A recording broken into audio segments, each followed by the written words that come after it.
Hello, hello, hello. Welcome back to the Random Show episode number. I'm gonna say it's 107. Hopefully, I didn't get it wrong, but if I did, then I do apologize greatly. But welcome back to the Random Show with your host, Agostino Zinga, and I hope you are doing well wherever you may find this lovely, stupendous show. Welcome back to the Random Show episode number 107 with your gracious and wonderful host, Agostino Zinga, and I hope you're doing well wherever this stream may find you. I hope you are doing swimmingly. For those of you watching via the video portion, I hope this green screen hoodie doesn't disturb you, right? I really do hope it doesn't send your eyesight going all crazy. For those of you listening to this via the audio platform stuff, I hope this headset is decent. This is a newer one that I'm using in some really foggy getaway. So hopefully, nobody notices because I can't bother to get my normal mic out. I just want to do it this way, just at least for one time. So hopefully you guys don't get too angry and mad at this, and it's pretty much decent. But I really do hope, um, that it's not too bad. I am hoping it's not too bad. Just can you turn down the volume on your hoodie? Big up the touch screen.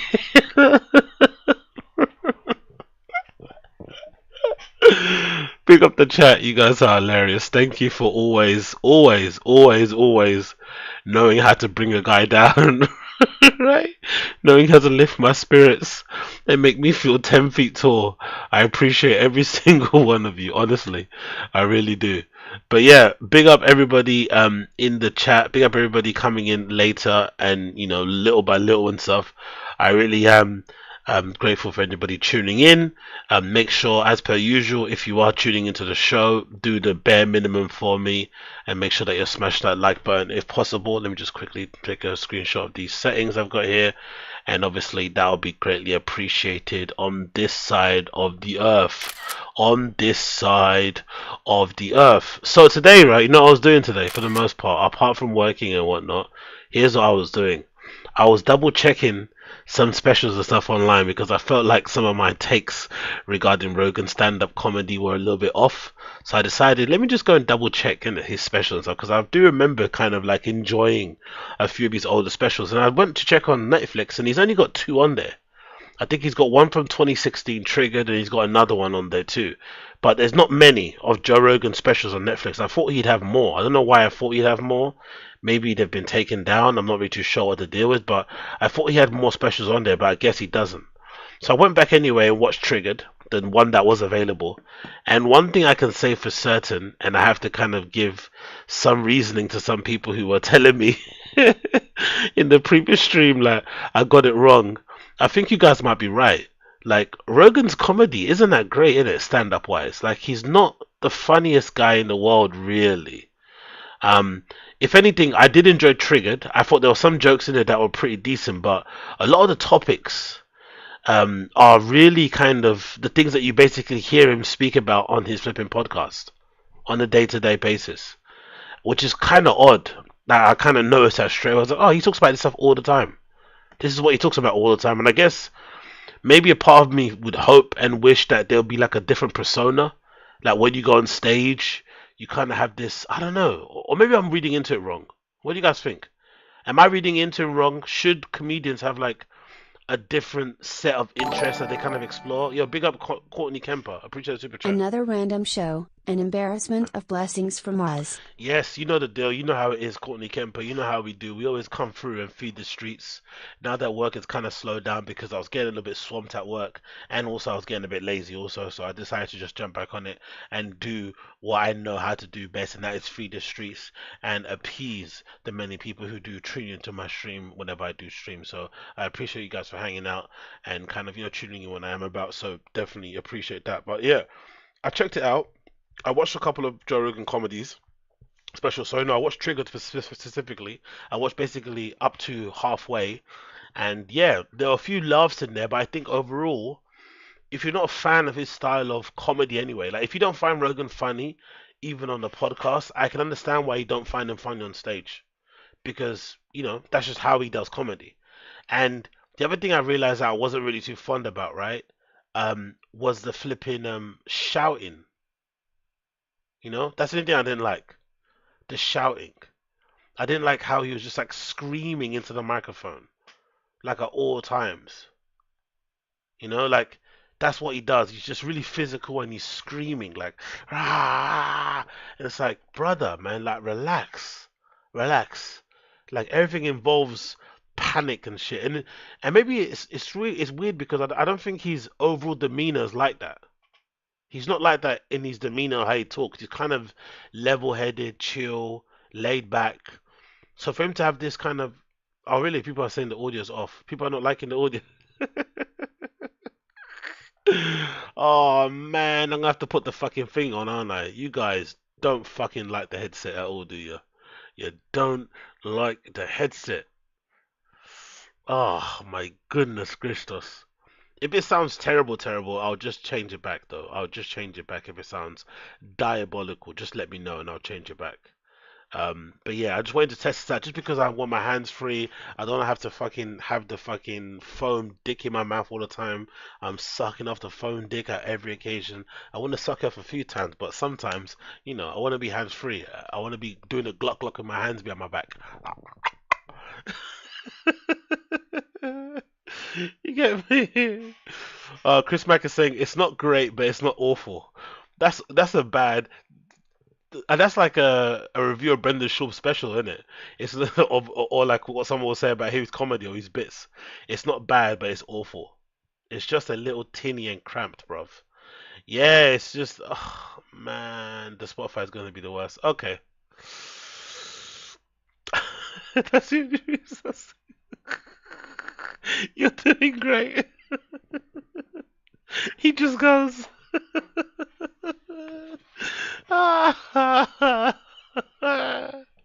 Honestly, I fucking hate you lot. I swear to God, I fucking hate you guys. Anyways, if anybody has recommendations, right? If anyone has recommendations for really good headphones, because I've searched online, I've done the usual thing. I've done fucking I've done the whole YouTube thing, right? Checking for headsets that have good mics, and I picked a couple of these ones. I've got are the LG. I think they what they called? I think they're called LG. I've currently got the LG. No, is it LG? Whatever. Anyway, it's a headset that's called a G535 wireless gaming headset.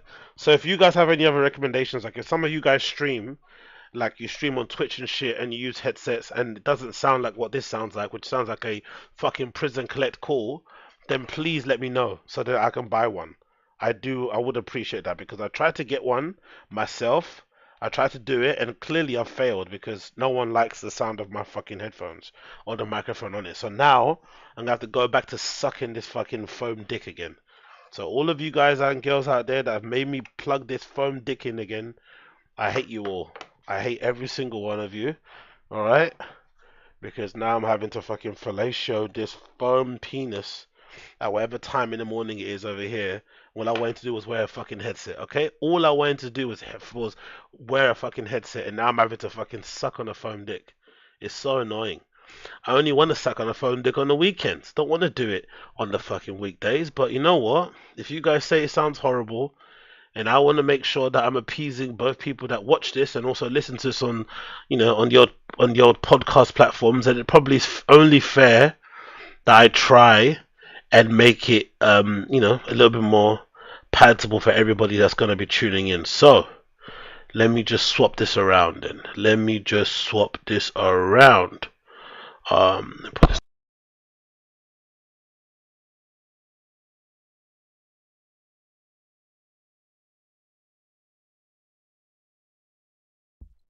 Okay, there we go. Can you hear me now? Can you hear me now?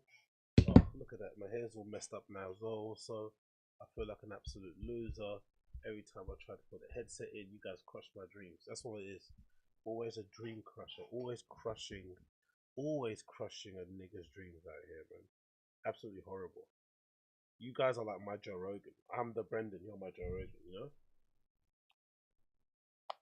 I want to wear a headset, and you guys keep saying, fuck that shit. Quit, give it up. It's not worth it. It's not going to work out. And here I am crying. absolutely crying, you know? You're attacking me. You're attacking me. You're attacking me. The stranger's attacking me. Ah. The stranger's attacking me. You're attacking me. Anyways, cool. So we're back now in some semblance. Hopefully that's working better and you guys can hear me soft and soft. That is much better. Okay, cool. People are already saying it's much better. It's much better. Don't change it back. Oh my God. Okay, cool. Good to know. Happy. Everybody's happy. No one's going to be complaining anymore. Let me just double check and make sure I'm monitored here. Yep. Everything is good. So we're all good. Ready to roll. No complaints, hopefully, from the crowd. And you're all appeased. I try and do my best for you guys out here. So hopefully you shall appreciate it. And if you don't, then it is what it is. I learned a valuable lesson. Never listen to the crowd. Either way, we all learn lessons. Oh yeah, well, big up the stream chat, big up, big up everyone, big up Koila, I'm Sin, Tyler Durden, I see you, Vanilla Sky, I see you, Uche, I see you, big up Jordan Ray, Robert Mininis, Natasha Ski, of course. Who else is here? Big up Hasib, big up Chris Mack, big up Nawi 1982, Crash 984. 1984, sorry. Everyone that's hanging out here, Sar Lux, all of you, appreciate you so much for tuning in. So, what? Aza, your headset is like the word fetch from Mean Girls. Like, it's just not going to. You don't want to know how much I spent on that one as well. You don't want to know. You man don't want to know how much I spent on that headset.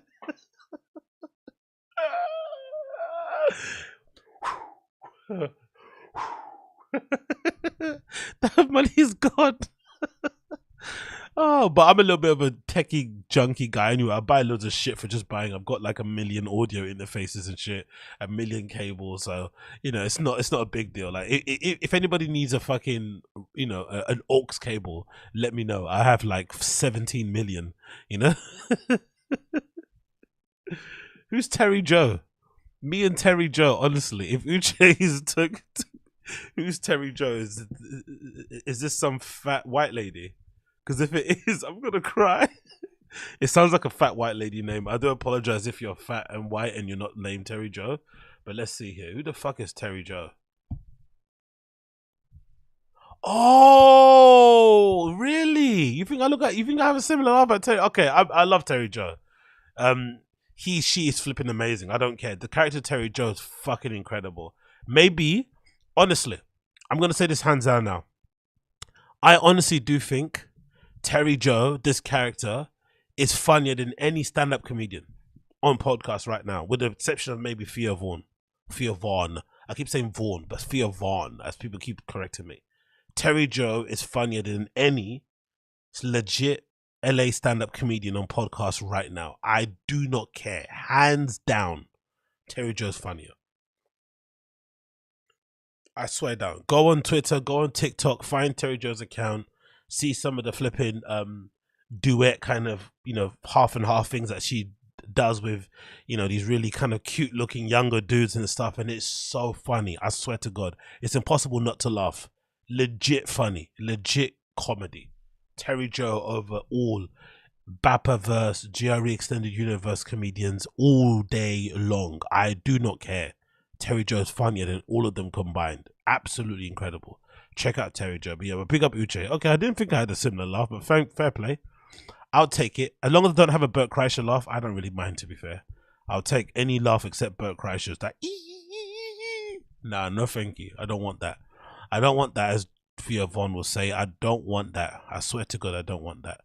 Anyway, moving on. So, I was also sitting down and going through and watching one of my favorites, and a lady who I'm going to go out my way to try and defend and protect, because I feel like, the treatment that she received on Andrew Schultz's podcast is really kind of still sitting with me because it stung so much to see her get kind of bullied and kind of ganged up on by some absolute dorks on there, right? Andrew Schultz obviously led the charge, but all the other guys were trying to kind of kick her while she was down, and that is Whitney Cummings. And I already said it before that I'm part of the Whitney Cummings Cut Coalition, right? The WCC. I'm the head honcho of it. But after watching her recent special, the one on Netflix at the moment, I think it's from last year, called Jokes. There's not many jokes in it, and it's kind of brutal. I don't agree with people saying online that Gringo Pappy is better than Whitney Cummings jokes on Netflix. I think that's a little bit too much. People are trying to have, they're trying to be hot take McGee's and just say anything for the sake of it. But God Almighty, it is really bad. Like, legitimately bad. Like, I realized with Whitney Cummings, and with a lot of these guys actually, and gals, some of these guys rely on their kind of familiarity with their fans in order to be funny. I feel like I couldn't imagine anybody coming in from the streets like cold and not knowing who Whitney Cummings is, thinking she was funny. Like, legitimately, I just don't see it unless that kind of normie type of humor I'm just not really tapped into. But I can't imagine a regular person coming off the streets, a civilian, as Bert Kreischer would say and whatnot, would find Whitney Cummings funny. And that special called Jokes is legitimately one of the most painful things I've ever had to watch. It legitimately made my eyes bleed. There were so many things I hated about it. The number one thing that I really detest was the way she holds the microphone. I know this is a weird thing to say, but Whitney Cummings, when she's doing the flipping special, she holds a microphone like this. It's strange, right? I've never seen this before in my entire life. You got a microphone, you kind of hold it like that, right? Like you're holding, like the way flipping Crystalia asks young girls to hold these pee-pee, right? Like this. But she holds a microphone like that. She puts her thumb like this. Do you see her thumb like that? Her thumb is like this when she's holding the microphone. So I think I noticed it straight away and I couldn't unnotice it. It's just a weird way to hold a mic. Like, she's holding it like she's doing, if you guys work out and you lift and stuff, there's an Olympic, there's a grip that you do if you're doing Olympic weightlifting, moves like you're doing, what do you call it? You're doing flipping, like power cleans, or I don't know what the other one's called. It all kind of escaped my mind, but there's a way to kind of hold the barbell if you're doing Olympic lifts, where you sort of like you don't wrap your thumb around the barbell, but you sort of like wrap it like this. I don't know. I think it's something like that around there, like it's kind of on the outside. So it kind of reminded me of that bit. I was thinking, why is she holding the microphone like she's gonna do a fucking, I don't know, like a deadlift or something, or like a clean and jerk? I didn't understand what was going on, so I couldn't unsee that. Legitimately couldn't unsee that anymore. Then I was watching it, I was thinking to myself, like, also, what's up with the outfit? Why is she wearing this? She's wearing in the special for Jokes this denim jacket that's been cut and cropped, that kind of looks like, it kind of reminds me of a Balenciaga jacket, because they did the similar sort of style where they take a regular jacket and sort of cut it, a quarter of the way down, so you kind of got this like kind of cropped look that, maybe you can accentuate the female figure a little bit, or cutting on the waist. But it just looks weird because the denim jacket is not the same shade of blue I'd imagine as the jeans. And again, I'm not a stickler for this sort of stuff, but I am, because I'm obviously into clothes. And I think when you're wearing a denim suit, or as Coyle is saying here, Canadian tuxedo, I think the best way they usually look is when the shades of blue, especially if you're wearing denim jeans, are the same. It just kind of hits a bit different with a nice crisp white t-shirt or a vest in top, right? It's kind of classic Americana, whether it's kind of really deep indigo blue or it's light wash jeans. It kind of helps if they're the same shade. So the fact that the jean jacket and the jeans were a different shade made no sense to me. Then the top on the inside. Why would you be wearing a denim suit with like a sparkly yoga mum, Pilates mother, sort of like, coming, I don't know, fun time mum type of top thing? It just didn't make any sense. Legitimately a horrible top to wear. It just looks ridiculous. It's like a sparkly number. Maybe it's a flipping onesie that goes in, I don't know, whatever, underneath and shit. But I just didn't like how she looked on stage overall. And then when she kept moving around, again, these are things like before she says jokes. So it's just unfortunate these things are happening. When she kept moving around, I kept noticing how like weird her face looked.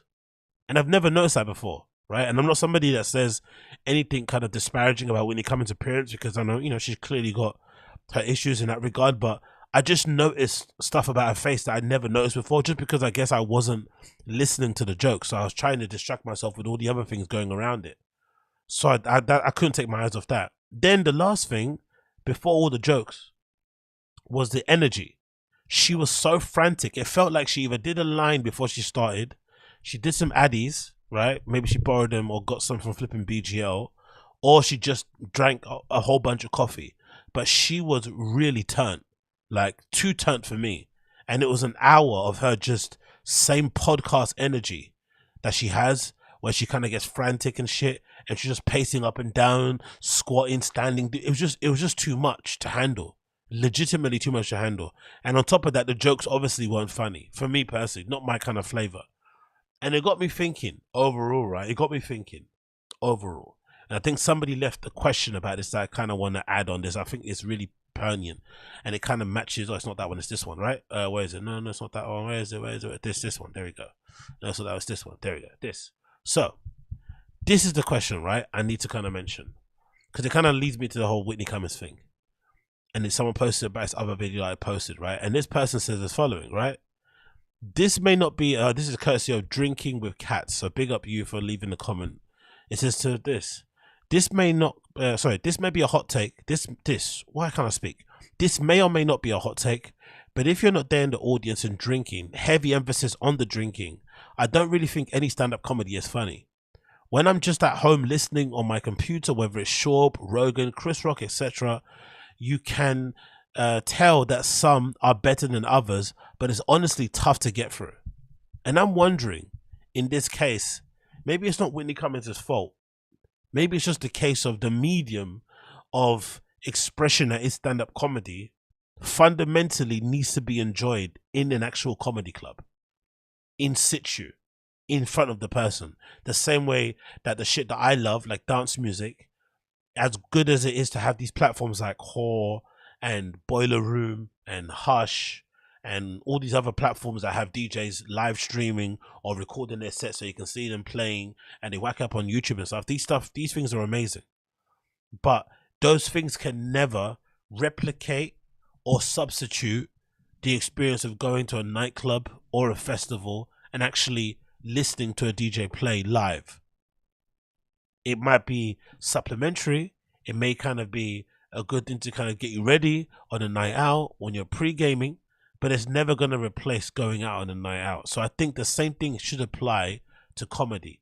You can't really do comedy, I don't think, stand up and have a real experience just watching it. It's just difficult. I don't know.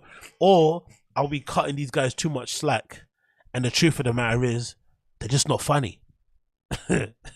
Like, is that also the case? Because I can remember watching, you know, what's the comedy special? And again, this is the first. I remember the first time I watched it, I never really knew much about Eddie Murphy.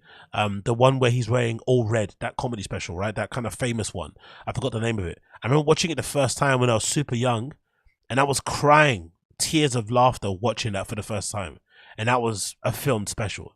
So I don't think this is true. Yeah, Raw, exactly, Coiler. So I think maybe it's just terrible stand-up comedians nowadays don't necessarily earn the laughs that they did previously. That might be the case. I think we are giving these guys too much grace and making too many excuses for them. Some of them just might suck at what they do. Genuinely might suck. Genuinely might suck. And I think I've kind of seen that, having watched Whitney Cummings' special Jokes on Netflix that came out last year. Like, it legitimately was hard to get through. I don't think it's as bad as Gringo Pappy, no way. But God almighty, man, like, it was a lot. And it felt like you had to be a fan of hers to give it a chance, which is really not the greatest way to kind of, you know, maybe talk about a special. Because you'd imagine when you do a comedy special, you're trying to reach loads of people. It's sort of like a business card, a calling card, an advertisement for what you do and what you're about and your sense of humor. You don't really just want your fans to watch it. That's not really how you even get deals, I'd imagine. You'd get deals because you've got, you know, newer eyes coming onto you, the numbers are reflecting it. But yeah, I just didn't enjoy her special in the slightest. I honestly felt it was hard to get through. and legitimately brutal. Legit brutal. I'm not gonna lie, legitimately brutal. But hey, you know, what can you do? She's gonna be happy doing what she's doing, I guess, in some respects. But I really had a hard time kind of figuring that shit out. I really fucking did. Moving on from that one and talking about stuff about getting was hard to get through. Have you guys seen this video that I posted? I'm gonna play a little bit of the clip now. Maybe I won't play the whole thing, but this is a clip I took from the How Long Gone podcast, which is one of my favorite podcasts actually. Hey, big up Tyler Durden. Appreciate the $6. We appreciate you and the show at Tanaz. Big up Tyler Durden. I appreciate you, brother. Thank you for the donation. Appreciate it. Much love. So How Long Gone is one of my favorite podcasts, and I listen to it weekly. It comes out 3 times a week, I think Monday, Wednesday, Friday. So it's kind of similar to how I kind of do my The Agostino Zinga show. Check that out on all podcasting platforms if you haven't already. Yeah, but they do a good job of kind of covering the stuff that I don't really cover. And because they're two white dudes who are, you know, excruciatingly insufferable hipsters, it's kind of nice to get their perspective on things in terms of culture, because some of the interests that I have kind of overlap with what they have also, right? So I like it, I enjoy it. But I guess our two worlds collided the previous episode, I think maybe 2 episodes back, 487, when, you know, legendary comedian David Cross was one of their guests. And it's funny because if you're a fan of the How Long Gone podcast, you would know that Jason Stewart, who also goes by Dem Jeans as a DJ, he's come somebody who's always been a bit of a stand-up comedy fan. A lot of fans, especially the guys on Reddit, always say how funny he is. Male people kind of, you know, recommend him to do stand-up himself. But he's just generally a big fan of comedy.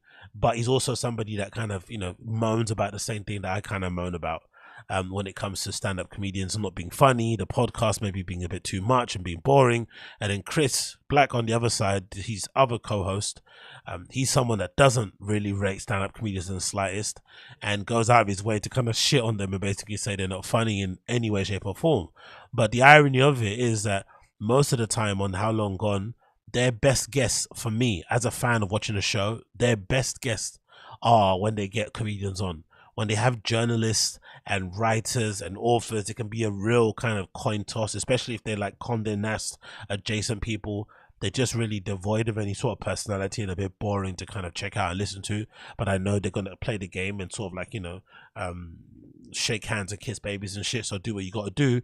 But usually when they have comedians, because they're so, you know, used to doing that kind of platform of podcast interviews anyway, they always smash it and they don't really need any prompts or any kind of pulling of teeth to make the show fun or entertaining. So when David Cross went on there, I knew it would be an interesting pod to listen to.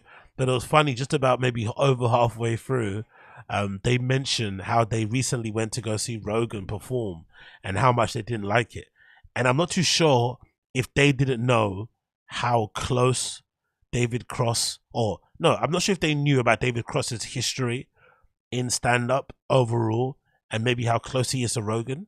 But I just love the fact that they went in and just being, you know, basically saying that Rogan isn't funny at all in the slightest, and not doing the whole like tipping of the hat and being afraid to mention his name in a certain way, and just speaking how regular people will speak about Rogan who are not connected with the industry in the slightest, right? Whose maybe income or career opportunities are not dependent on making sure they're friendly with Rogan. And I think it was a pretty refreshing exchange, because for once you got people speaking about him and his comedy in a maybe somewhat honest way. And it also made me think about how I view his comedy, because I'm someone that can say that even though it's not my type of funny, I can understand why people would like it. For me, it's a little bit too much of the Sam Kinison shouty type of stuff. It's never been my vibe, but I can get why people would like it. And I also think he's a legit student of the game. And I think more comedians should probably have Rogan as their idol as opposed to Dave Chappelle, because I think Rogan is somebody that a lot of people can maybe aim to emulate, because he kind of willed himself into being a comedian. Like I said, as mentioned before in the previous podcast, I don't think he's naturally a funny dude, but he really loves comedy, and he just probably sat down day after day and just kept writing jokes, kept going up and performing open mics, whatever it may be, getting past in places just so he can achieve his dream. And he finally did do it. So that's something that people should look at to kind of emulate, more so than the naturally gifted people who came from the womb super funny, and you know, it just was never that hard for them ever. It's kind of hard to sort of emulate that or to kind of copy that. So long story less long, this is a clip I took of them talking about Rogan, with David Cross, and I thought it was hilarious. I'm going to play a bit for you here. This is How Long Gone podcast guys, Chris Black and Jason Stewart talking to David Cross, about how much they hated going to see Joe Rogan perform live. I mean, it's funny you say that because I kind of feel the same way about stand-up. And I guess the only time I've paid for it is when I took Jason to see Joe Rogan as a joke. And then it wasn't funny. It cost me $300 large, and it wasn't funny at all. It wasn't funny as a joke, and he wasn't funny as a comedian. So it was a very confusing kind of expenditure. It stopped being funny the second I had to put my cell phone in a lockbox, and I was like, "Oh, I'm already out." Yeah, because you were going to play Wordle.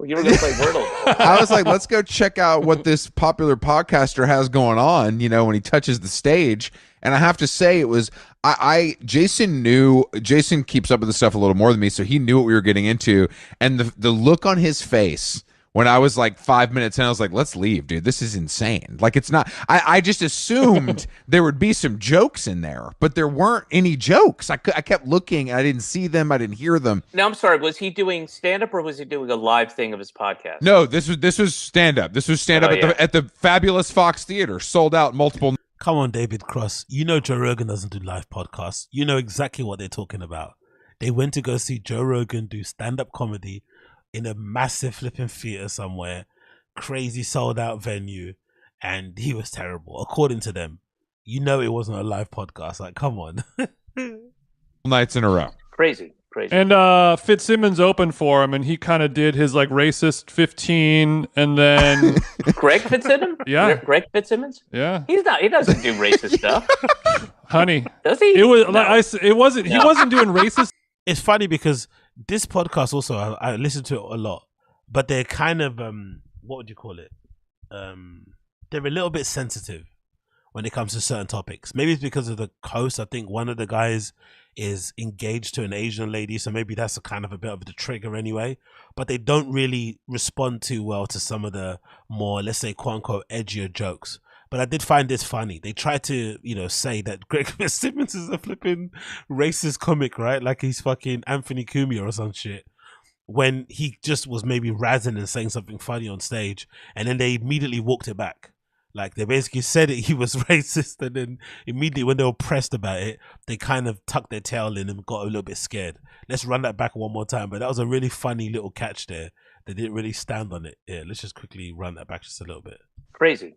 And Fitzsimmons opened for him, and he kind of did his like racist 15, and then Greg Fitzsimmons. Yeah, Greg Fitzsimmons. Yeah, he doesn't do racist stuff. Honey, does he? It was no. like he wasn't doing racist stuff, but he was. I mean, anyone who opens for Joe Rogan or somebody like him panders to the Blue Lives Matter crowd, you know. Well, what?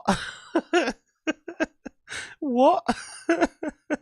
Joe Rogan is now the ambassador of Blue Lives Matter, huh? And when did and also again, I'm not American, but Blue Lives Matter isn't racist, is it? If anything, Blue Lives Matter is what it says on the fucking tin. And all police are like, what? It's obviously kind of, not kind of, it's obviously maybe a little bit tad problematic and has its issues and clearly doesn't, advocate for accountability or responsibility in any way, shape or form when it comes to police, especially police brutality and all the other nonsenses that these police forces across the United States probably get up to. But to suggest that it's some sort of racist unit, racist coalition of people is legitimately insane. And then to say Joe Rogan is like the chief executive officer of Blue Lives Matter also is legitimately batshit insane. These guys are on one, I swear to God. But David Cross got a little bit, I think he did one not to bite. He just let them kind of run with it. Well, that's a bummer. Yeah, of course. I like Greg. I know Greg. I like him. He's a legend. I don't think. Okay, Robert Minnis. To be fair, in the chat. To be fair, I've met some really nice thin blue lines folks in Midwest of the US, but also some very racist ones. Okay, fair play. Touche. He's a racist guy, but he's old enough to make a couple Asian jokes or whatever here and there. where it's on the borderline, you know what I mean? But Right. yeah, when Joe went up, he's just kind of like saying like profound sentences, and the crowd just like stands up and is like, Now wait. you know, like Have you guys seen the That's pretty true though. After watching, 'cause again, I haven't watched Rogan's specials in ages, but I do remember laughing at a few times. But one thing I do remember when I rewatched Triggered again on Netflix is that, oh yeah, he does say a lot of rah rah lines. Like it sounds like you're at I don't know. It sounds like you're at a USC version of Hillsong. If that makes any sense. Like he says these lines and it kind of razzes people up, but they're not funny, you know? It kind of gets an applause break. Like, you know, his opinions. He has these really good Joe Rogan's really good at kind of really succinct hot takes that are like 1 or 2 lines. Right? He has little hot takes, little tidbits that he has about I don't know, cancel culture, about trans people in sports, about I don't know, gun control, all these topics. He seems to have a couple of lines that people would generally on either side of the aisle probably agree with or laugh at. And he did the same thing on stage, like a little bit of that. And it was so weird. I was like, rah, that's true actually. He's got this kind of same, it's the same podcast material that you listen to on any other given GRE episode, with the little sprinklings of him going down, because that's the thing he talks about a lot on his podcast, you know, the general topics, and then of course the added little sprinkling of, oh, what rabbit hole did Joe Rogan go down in this time? Was it carving knives? Was it wooden furniture? Was it bow arching? Was it a particular new martial arts that he's discovered? Was it I don't know, some topic in a book? There's always some topic or something that he kind of does a deep dive in, and that was just one other thing that he kind of added his material. But it was all kind of the same shit you hear in the flipping podcast. Tim Heidecker, Joe Rogan spoof? Yeah, it's so good. It's so fucking good, and it's one of those. It's like performance pieces where it's like funny, then it's not funny, then it's really funny, then it's not funny again, then it's even crazier funny. It's just it's just brilliant. yeah, if you Oh yeah, Coiler absolutely smashed it. Coiler absolutely smashed it. That is exactly the premise he uses. I don't like it's simple but weird premise he always does. Exactly. That's exactly what he does. Like, dude, isn't this stuff like you know, one thing, and then he kind of, you know, the other thing is super crazy. Like that's all of his jokes. Like, dude, isn't that crazy? Dude, isn't that crazy? That's his flipping. That's his premise. That's like the Caucasian version of, like, I don't know, white guys are like, black guys are like, you know, that's sort of that kind of, yeah. If you're like, if you sorry, I only keep mentioning the Caucasian thing because I know there are some people in the chat that get pissed off when I say that shit. I don't know, I just find it funny. I legit find that shit funny. But some people generally don't like it when I say that. The blacks and the whites. The blacks be like, "Urgh." The whites be like, help me.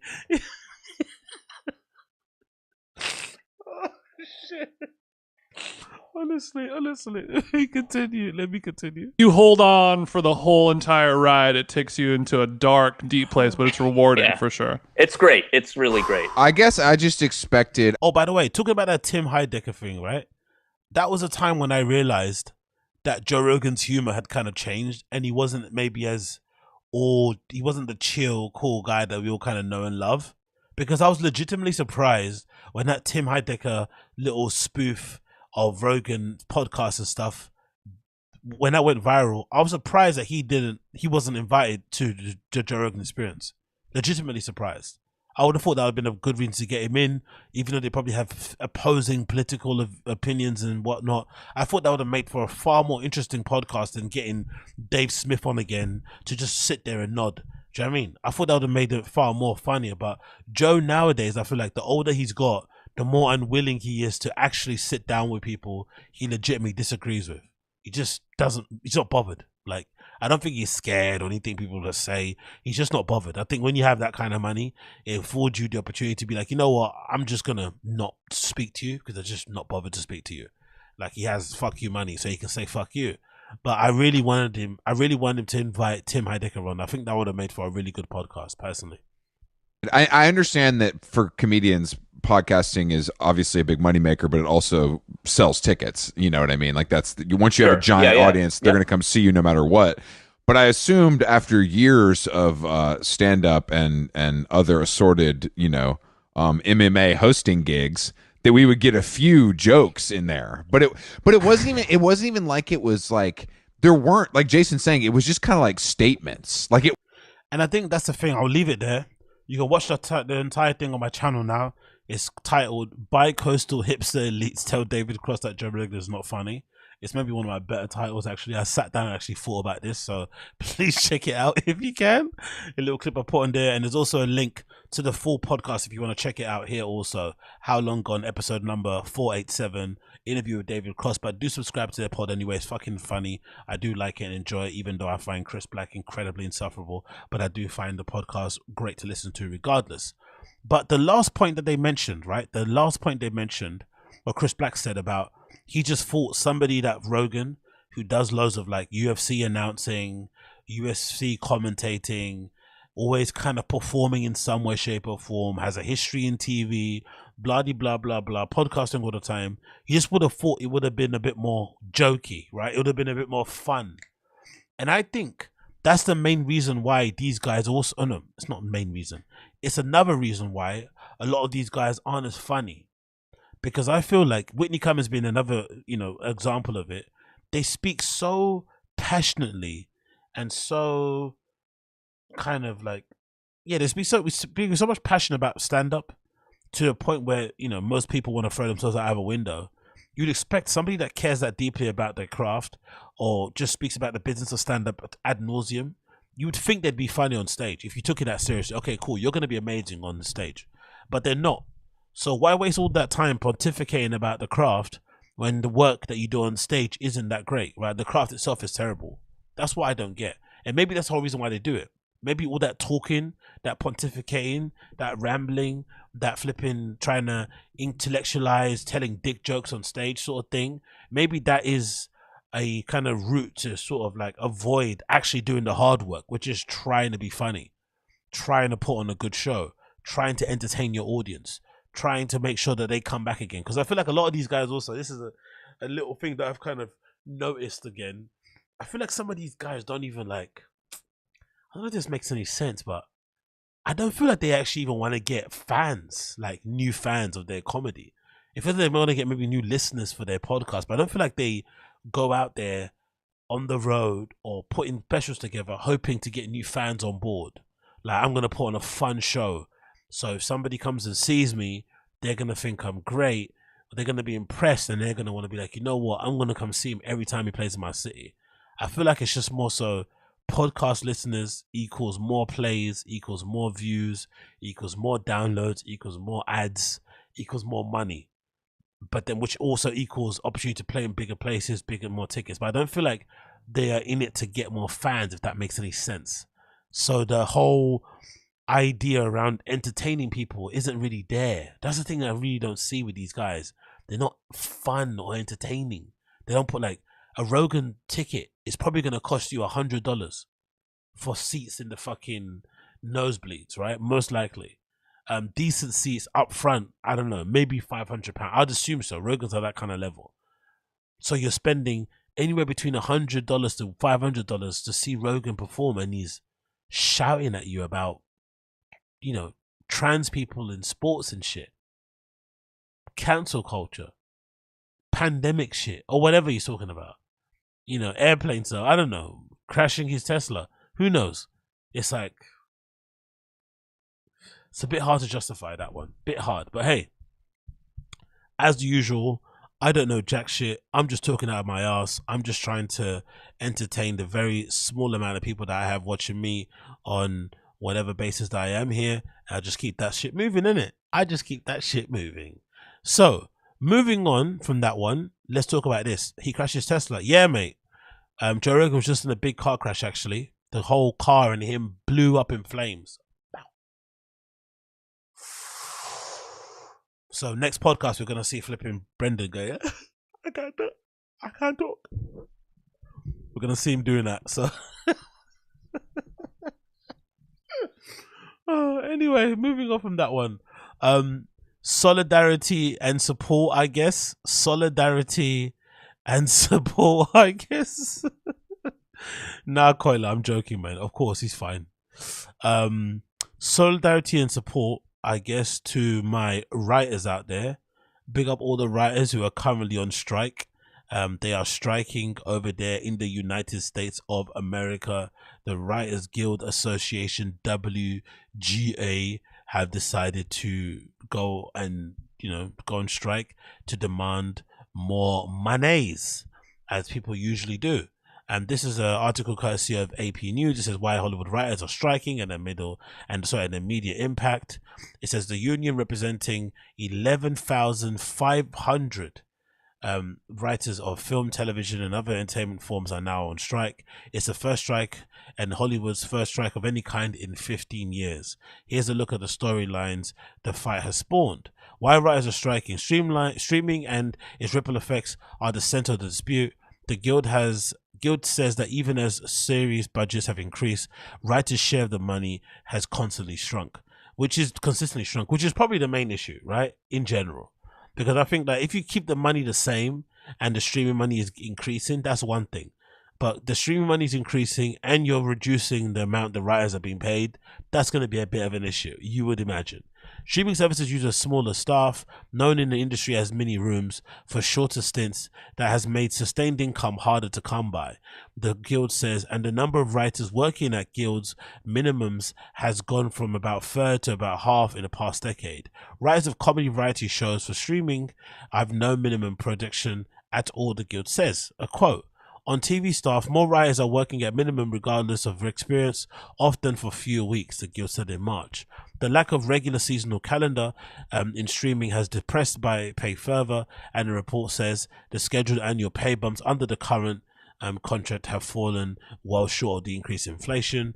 The weekly minimum for a staff writer in television series in 2019 to 2020 was 4,546, according to industry trade outlet Variety. They work an average of 29 weeks on a network show for 834 annually, and an average of 20 weeks on a streaming show for $90,920 as well. For writer producer, the figure is 6,967. The Alliance of Motion and Picture Television, which represents Hollywood studio streamers and production companies, say their priority is long-term health and stability in the industry. Now, there are obviously the added position of this also is that if I'm not mistaken, AI has also come into the fold. So AI has also kind of caused them issues because studios are now trying to implement or use stuff like ChatGPT and whatever it may be to kind of fill in the flipping blanks whenever they maybe hit a wall, or just to kind of replace writers overall. My only issues with this, and also, sorry, that is gone. So it's obviously the pay has been reduced, even though streaming networks are still pumping more money into shows, even ones that fail. The residuals have also gone down over the years. So people, I think somebody said recently, I forgot who it was, somebody said like a couple of years ago they got like, I don't know, 10 grand worth of residuals, and now recently the recent paycheck they got was something within the hundreds. So the pay is going ridiculously low in residuals. So anything you're going to make back off and not being paid well up front on residuals, you're now not getting it anyway. And then of course the invasion of AI is decimating their flipping industry. And then of course it not being regular pay, it being kind of seasonal, you have to have loads of jobs on the go at the same time. The only issue that I have with this in general, is that a lot of writing on TV shows that I watch, that I'm into, right, is not good. And it's not been good for a long time. A lot of people can say that you can blame like studio executives, you can blame like networks, kind of, sticking their fat little fingers in and trying to fuck shit up or put their stamp on things, which then leads things to be fucked up.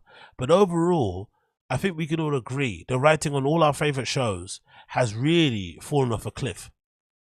So I'm not too sure if this strike is going to have the same impact as previous strikes, especially with the technology that we have now and the advancements that we have nowadays. I just think more people, especially and also with people who are more willing to work in a kind of who are willing to work in a quasi gig economy, they're going to be happy to maybe fill in the blanks and take any kind of work that's given to kind of supplement whatever else income they have going on.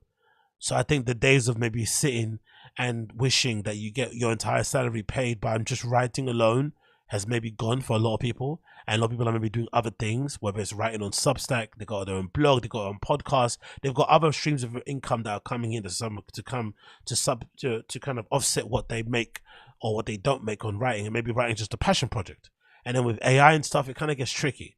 But I think overall the writing on most shows has been so shit, so crap, that I find it hard, as much as I like to back these guys up, to have that much sympathy for them, because I feel like if these guys and girls were writing really good shows, they wouldn't need to strike, because they sit down and these people at these networks and streaming companies would know their value, and they'd be kind of trying to make sure that they kind of keep them on board and be writing them whatever check that they want to make sure that they're happy.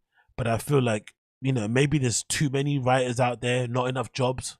Maybe the market is uncertain the way it is. Netflix is, notorious for pumping money into shows and then just dropping them after the first season with no indication on the fucking numbers and what they did. Like, they're crazy with it. So if that's the case and they're taking these big bets, then sometimes these big bets, they're going to be risky. They're going to come with consequences. And you may be fortunate where your big bet is that you were on the writing team for Emily in Paris and that goes. Or your big bet, you was on the writing team for some shitty series that didn't go after one season, and then you're kind of, back to flipping burgers and shit. It's just maybe the nature of the game. And now with the possibility of making money on places like Substack, Patreon, Twitter now is kind of exploring monetization options. Obviously YouTube, the stuff that I do, it's just a little bit foolhardily to maybe put all your eggs in the basket of writing only in Hollywood, only within the entertainment industry. It seems a bit crazy. And for the most part, what we've seen of these guys and girls writing, the writing isn't that great. Let's be real, it's not that great. I don't think so. So I don't know. I'm hoping they get their money. My part of me is like, look, go get your money. And I like the fact that everybody's going on strike and all these shows are kind of grinding to a halt. Well, they don't have writers. I fucking love that side of things. They're putting where they're standing on their shit. They're about their business. I love that sort of vibe about it. But I also think they're only in this position because, unfortunately, they were not, what's that thing called? They were not indispensable, right? They weren't a linchpin in their companies or in their places of work. So people were, not probably willing to kind of give them whatever money they were thinking they were deserving of. That's the only issue. But hopefully they get their money. I'm wishing that they do. Quite says the only time you see decent show is now when a big star gets a random chance to write and direct it, like Ozark's exactly Koila, and even then that's why it's not the great. And Uchi says that's why Gen Z's obsessed with 90s and early 2000s. Of course, yeah, 100%, man. Like, you watch a lot of those shows and you think to yourself, this show could never have been on TV nowadays. But it's not even that. Like, that shouldn't be the first thing that people should be thinking about. The first thing people should be thinking about when you watch those shows is that, why don't we get more of these well-written shows nowadays? Like, you think about the first, I don't know, you think of something even like crappy like Prison Break, the first season of that. Like, is there anything on TV nowadays that's as good as the first season of Prison Break? And that wasn't even that long ago, right? And like, I don't know, the writing standards are so bad right now, really, really bad. Oh yeah, Tulsa King's really good. People are saying Chris Mack. I like Tulsa King, but there's not many really good shows out there, unfortunately. It's all a bit shitty. Moving on from that one, quickly want to touch upon this. Let's go on this one. Let's go in order. Oh, sorry, my nose is leaking a little bit here. Let's talk about this. Let's say this. Let's go here. Sending prayers out to Jamie Foxx. This is courtesy of TMZ. It says Jamie Foxx, pray for Jamie. It says Jamie Foxx remained hospitalized more than 3 weeks after suffering a medical emergency, and those closest to him say he needs all the prayers and well wishes his fans can muster. While his exact condition remains secret, tightly guarded by his family, we've spoken with sources who say they echo the same plea, pray for Jamie. It was April 12th when met Fox's daughter Corinne, his daughter Dare, he does the show with, announced his father suffered a medical complication. Jamie is one of the most prolific players in Hollywood. His condition has sent studio scrambling. Jamie has been the host of popular Beat Shazam music game show Fox, which was going to production just days after he was hospitalized. Sources with direct knowledge of the tell us Jamie will not be in the season of Beat Shazam. We're told filming starts today with the new host. We're also told that Corinne, who DJs on the show, will not be on as well. She's been officially hospital in Atlanta by her dad's side. Big up Angel Reagan. I appreciate you. Big up Has. Happy to catch a live random show. Yes, you know the vibe. Big up Angel Reagan. I appreciate you, man. Honestly do. Thank you for the 1669. I appreciate you. End of the month, we're having a beer and ket party. You know how we do. Beer and ket party all the way. If you don't like it, go and cry to your mother. But yeah, big up Jamie Foxx. Praying for him. Really am praying for him and hope he does have some sort of speedy recovery very soon. And he did post on Instagram that he appreciates all the love and he's feeling blessed. So clearly he's in better spirits that he's posting on Instagram. That's obviously a big sign that somebody's finally on the mend. From what I've been hearing and reading online through the flipping social media streets, people are suggesting or pontificating or debating on the idea that probably it was some sort of stroke that happened, which is crazy considering how young he is and how kind of fit he is and how much he looks after himself and whatnot. And he seems to be somebody that's rather healthy, you would imagine. Who knows? Maybe it's not the case. But then having done some other investigations and gone into some darker streets on social media, I have heard and seen people suggest, allegedly, that this could be some sort of issue relating to Class A substances. That maybe, you know, it's like a, what do you think called? It's like a well-known secret within the industry that Jamie likes to party and shit, and that maybe could have led to him having heart issues allegedly that would lead him to having, you know, some sort of stroke or whatever maybe that people are alleging happening. That's what I've been seeing and reading online, which is kind of wild because I haven't necessarily heard Jamie's name associated with drugs in that way. I've heard partying because he's been known to throw these amazing parties that he speaks about all the time, where he gets people to perform and shit, and he's just a little bit of a playboy and whatnot, and a great party host. But I never really took him to be a guy that likes to party the same way that I like to party, you know? I kind of thought he was a little bit more, you know, there's a lot of those kind of guys in America who kind of just love to flip and drink. Like, they don't drink a lot, but when they do drink, they go flipping crazy. They love their tequila, they love their champagne, they love smoking cigars and shit. I just thought he was one of those type of dudes, but clearly, from what I've been hearing, that may be the case. So is it fentanyl that is in the coke, as people are suggesting? Maybe it's just not even that. Maybe it could be the fact that he maybe overuses it, because I've heard that to be an issue. If you do too many substances that you sniff up your nose and shit, that might lead you to having some complications with your respiratory functions, maybe your heart, whatever. I don't know. That's what I've been hearing on the East Streets. I'm hoping that isn't true, or even if it is true, maybe this is an inflection point as well that you kind of need to change. That might be the case. But then I do remember, after reading that flipping crazy story of Kate Quigley, if you guys remember that, right? Kate Quigley's story where 3 of her friends that she went out with, I think 2 of them were comedians and whatnot, maybe all of them were comedians, and they were back at their Airbnb, and then they decided to get some blow and kind of, you know, drink whatever back at the Airbnb. And then when they got all high and she woke up, like 3 of her friends were dead because they had an overdose, or I think the coke was laced with fentanyl or whatnot, right? So she's the only one who survived within that group. Like, imagine how crazy and weird she must feel. But I do remember reading on certain places that quite soon after that, despite what she went through, allegedly, this is what I heard online, that she was back out doing gear anyway, which is kind of insane. So sometimes people think these crazy, tragic instances that happen to you in life, when it comes to drugs or drinking, are really going to change you. Legit, right? But it doesn't actually work that way. You have to decide you want to change. Like, it doesn't mean because you have some life or death situation happening that it's now going to make you put everything down. No. You have to want to change yourself legitimately. And allegedly, she, you know, maybe back on that gear and stuff. Who knows? Who flipping knows? But she was actually the one person who I've never DM'd anybody to have an interview, but I think I DM'd Kate Quigley when it happened. I'm pretty sure I did. She's the only person who I legitimately would want to sit down and interview and kind of find out about that whole thing, because that is wild. Like, to wake up and have, you know what I mean? Like, you're at a little house party shindig at an Airbnb or whatnot, chilling, having some good times. And then, you know, you order some blow, maybe as people would do. You got some drinks in, you're racking up the lines, you're having a good time, you're putting some music on the MP3 player, on the flipping Bluetooth speaker, whatever it may be. And then you just black out, and then when you wake up, all your friends are dead. Like, Jesus, like, I would love to hear that story, legitimately. But yeah, I did not get a reply, unfortunately. This is a long time ago, but legitimately, that was the only person I would legitimately like to actually interview and sit down with and see what that was all about, because I feel like that would be flipping crazy. But yeah, what do I know, innit? What do I know? What we're saying in the chat here, Jesse L, did you DM her BGLS dick pic? No, why would I do that? No. KUIGLEY isn't my vibe, man. KUIGLEY isn't my vibe. Like, she's too I don't know. I'm not gonna say nothing. Let me just move on. That song All My Friends Are Dead playing in the background.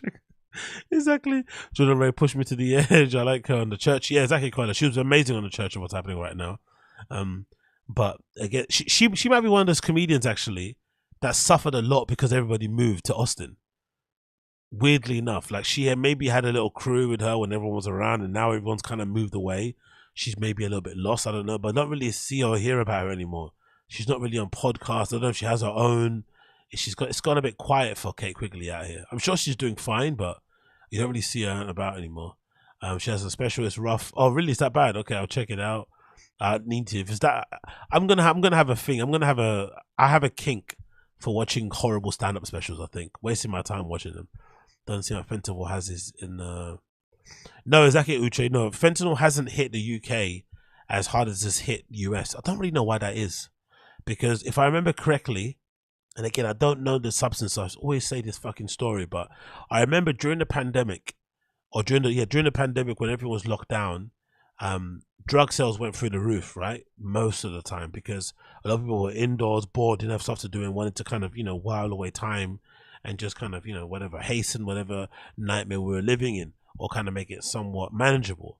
But then around the same time that drugs were really popular during lockdown, I also remember there was a big bust on that application or phone, on that encrypted messaging service called EncroChat, where you had to use a particular phone.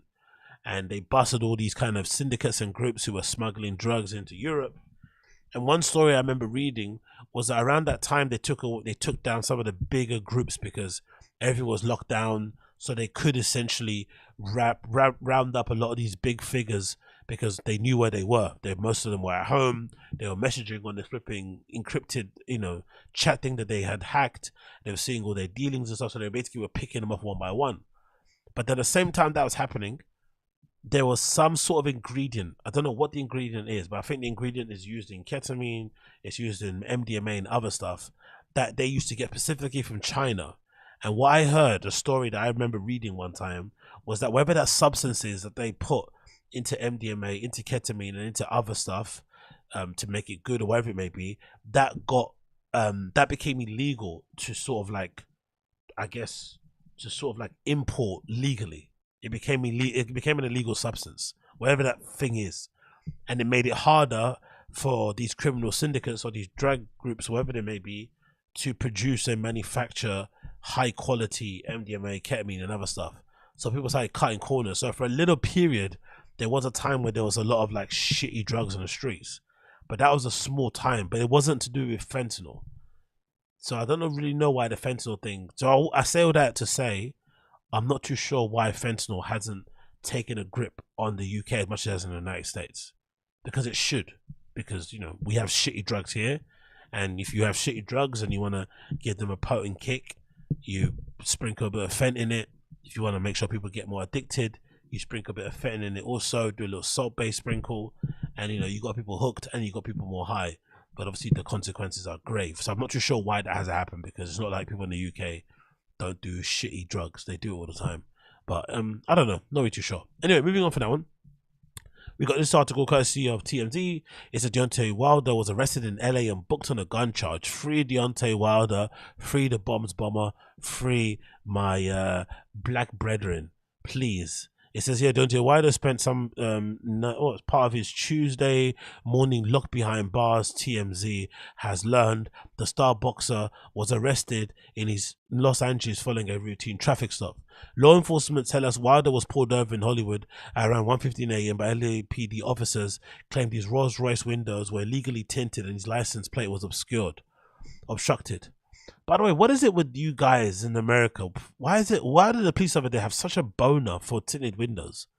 In the UK, usually, which is strange to say it's a good thing, but in the UK, if you got a decent car, a decent motor, as we like to say, you're going to get pulled over. But it doesn't matter if you got tints or you don't have tints. It's just mostly about the car and the police officers essentially doing a bit of racial profiling and thinking, oh, this black cunt can't be driving this fucking, Urus or this Rolls Royce, right? What's this fucking black donut doing? He should be on a bus. He should be on a bicycle or some shit, right? That's what they usually do. But in the States, you guys have a weird thing where if it's tinted, you just think the guy's Batman or some shit. It's really strange. The tints just trigger police officers. It's really odd. Okay. Cool. That makes sense. Brandon saying in the chat, guns homie. That's completely makes sense. Okay, that makes sense then. That makes complete sense. Easy excuse, probable cause, no need to be, yeah, cool. Okay, that's fair. That's fair. That makes complete sense why you have such a boner for pulling people over to have tints, because you don't want them to pull out a strap, or you want to make sure they don't have a full arsenal of AR-15s in the back seat. I get that. It continues. It says during the stop, cops say that they smelled an odor of burnt marijuana coming from his side. So they searched the car. One sources say they found weed and a 9mm in the vehicle and put Wilder into custody. We're told that 6'7" was cooperative and nice throughout the whole ordeal. Damn, homie. Or sources say the 37-year-old was booked on a charge of possession of a concealed weapon, and Joe Ricochet is bonded out at 6:44 a.m. So most likely he'll get off it because he's rich and shit. But it is kind of scary and sad to see somebody like him would feel the need to go around walking, go around driving with a gun. You would imagine you'd have security to kind of do that kind of job, but also paying for security all the time to kind of follow you around is also expensive. So he probably took the law into his own hands.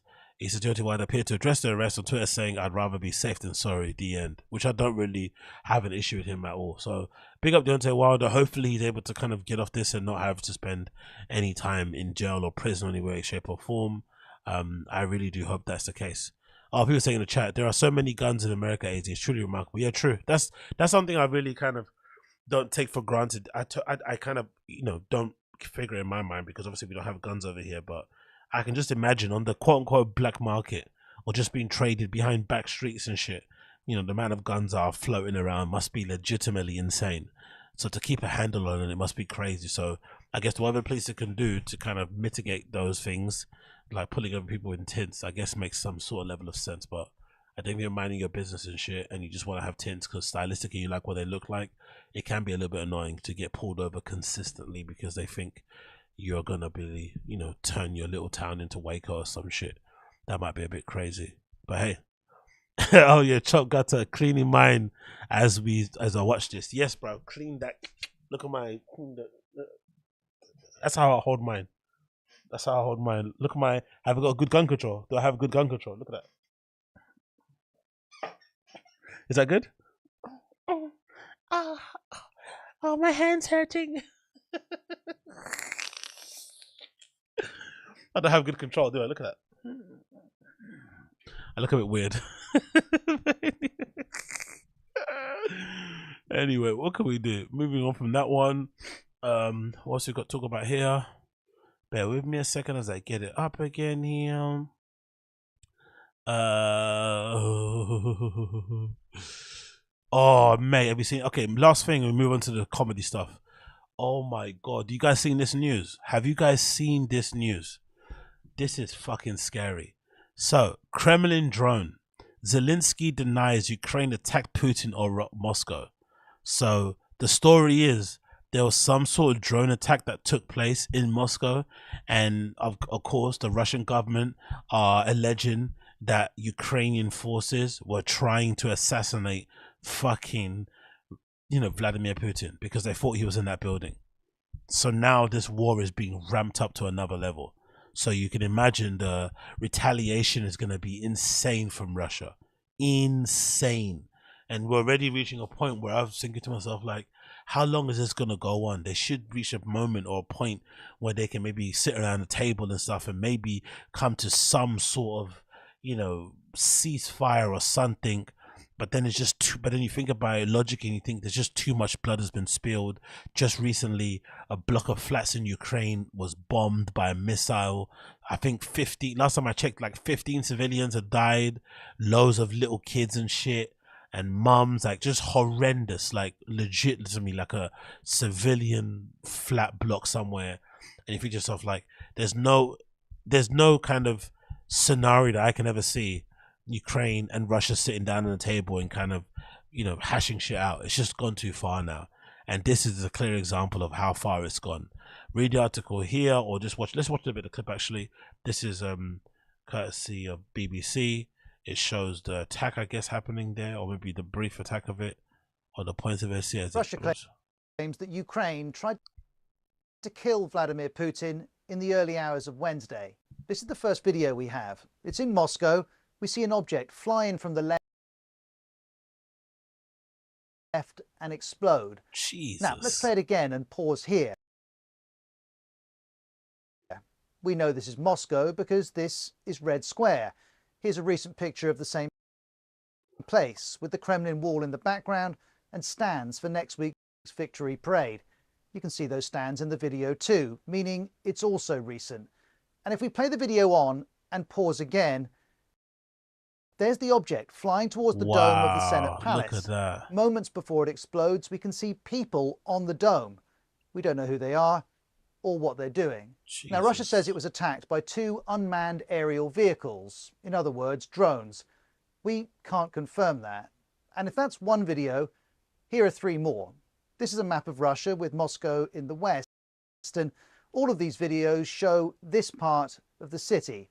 Here's the second. The BBC's verification team has confirmed it was posted at 3:16 Moscow time on Wednesday morning. We see the same dome with smoke rising from it. The words are the name of a local Telegram channel that posted the video. This next video shows the Senate Palace dome with fire clearly visible. And then this shows an object flying in from the right. Again, we see an explosion. Russia says all of this was a planned terrorist act and an assassination attempt on the president, but has provided no evidence to back that up. Ukraine says it's all staged by Russia. As for Vladimir... Yeah, I'm not going to lie. That attack doesn't look the most lethal. It looks like something that you would do to essentially justify you really ramping shit up a bit. And Putin is known to be that kind of dude. He plays dirty. He does some really dirty shit. People allege that... who was the guy? One of his advisors' daughter was blown up in a car bomb. And they initially blamed Ukraine for essentially, rigging his daughter's car with a bomb and shit.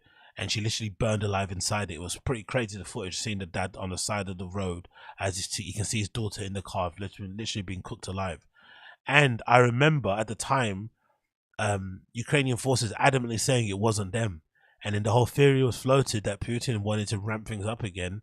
And he essentially sacked, yeah, that's the one, Alex Dugan. Coiler knows that he kind of literally sacrificed one of his lieutenant's daughters to basically add to the whole hysteria that was going on and justify any retaliation or any kind of lethal force that he was going to take against Ukraine. So this could be one of those things, because those attacks didn't look like anything. The guys who were on the roof in this video taken from the BBC, they allege that there's people on the roof, right? As the bomb goes off, the people on the roof don't look like they moved. They don't fall over. It's just, it doesn't feel like the attack did any sort of damage. Crazy damage that would have killed the flipping president that was sitting inside there. It just feels a little bit a little bit like an inside job. If that makes any sense. But yeah, man, it's gonna be a hot summer. I, I don't know. It's gonna be a hot summer. Very, very, very, very, very sticky.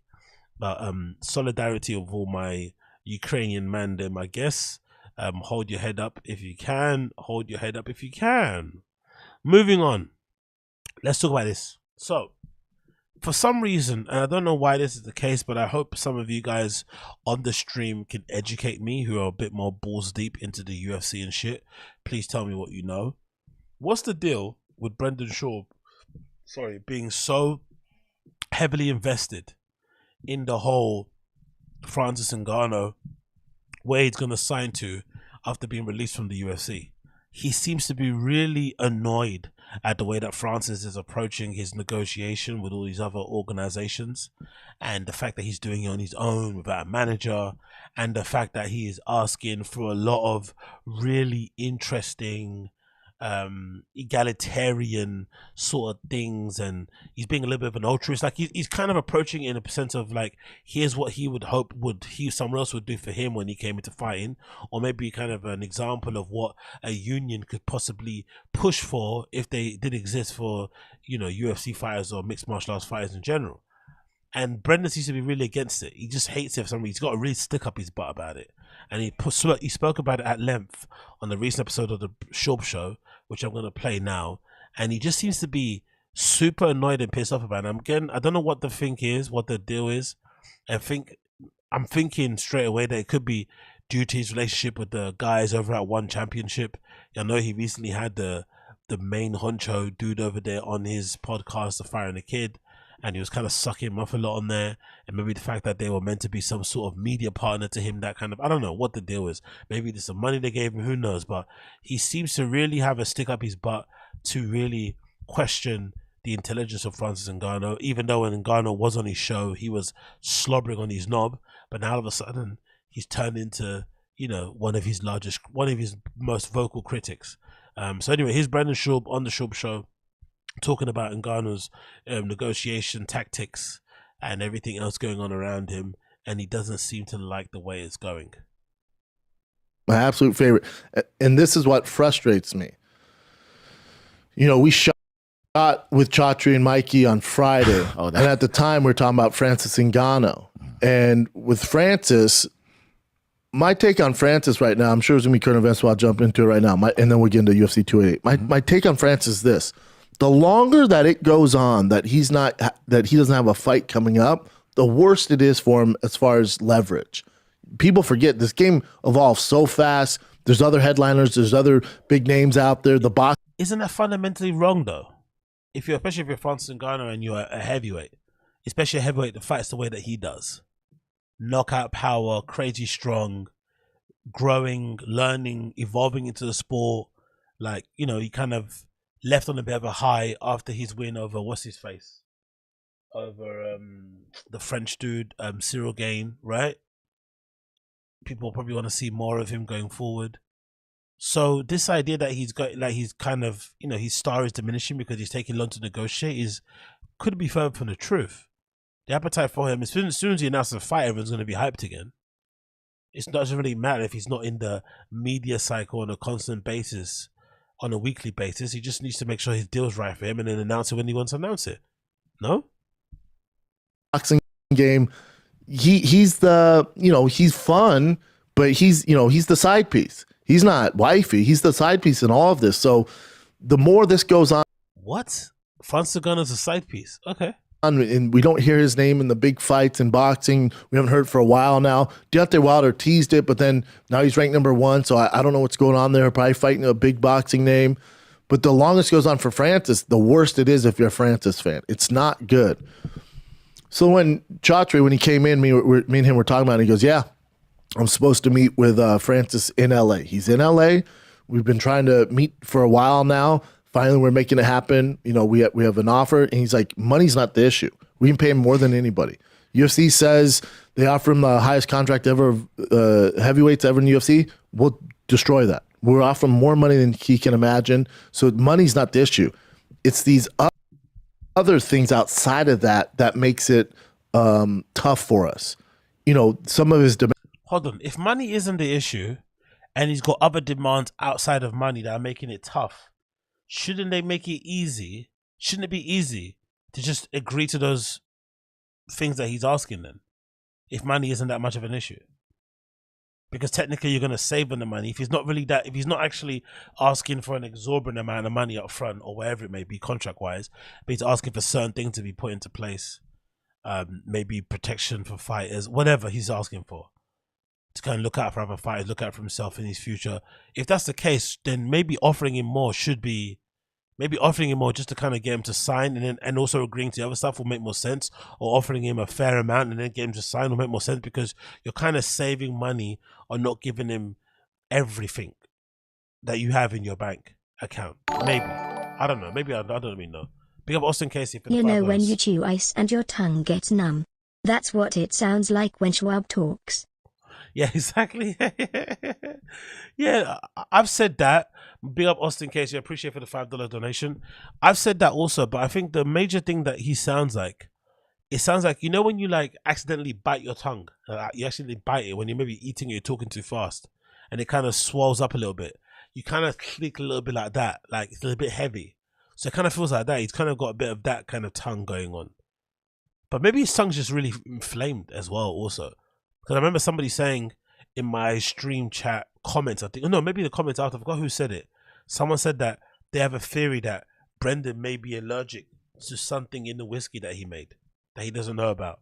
There's some sort of ingredient in the whiskey that makes that's he's got an allergic reaction to, that basically causes his face to puff up and his tongue to get inflamed, which is a pretty wild theory. But I would buy that if that's true, because it does feel like that whole like heavy tongue thing only started when he started drinking. Demands, and it's not my place to air Chatri's details out with the negotiation. It's not what I do. But it is what you're doing, because you're doing it right now. You don't love Brendan, isn't it? He's talking to this Chatri guy who I'm assuming is the main dude over there at One Championship, right? And whatnot. And he's obviously going to rabbit and say whatever that guy told him in his own words. But he's saying it's not his place to say it.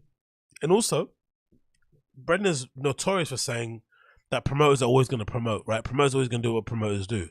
And promoters are known to be kind of a bit, a little bit slimy. They kind of embellish the truth. They kind of sell people down the river a little bit. Why should he believe everything this other guy is saying about Francis in negotiation? Why is he taking his word as gospel?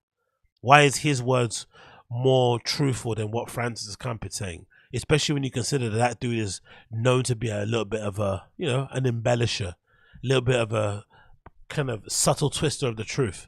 Why is Brendan now agreeing with everything he's saying, lock, stock and barrel, and then wanting to repeat it in his own words as if that's the gospel?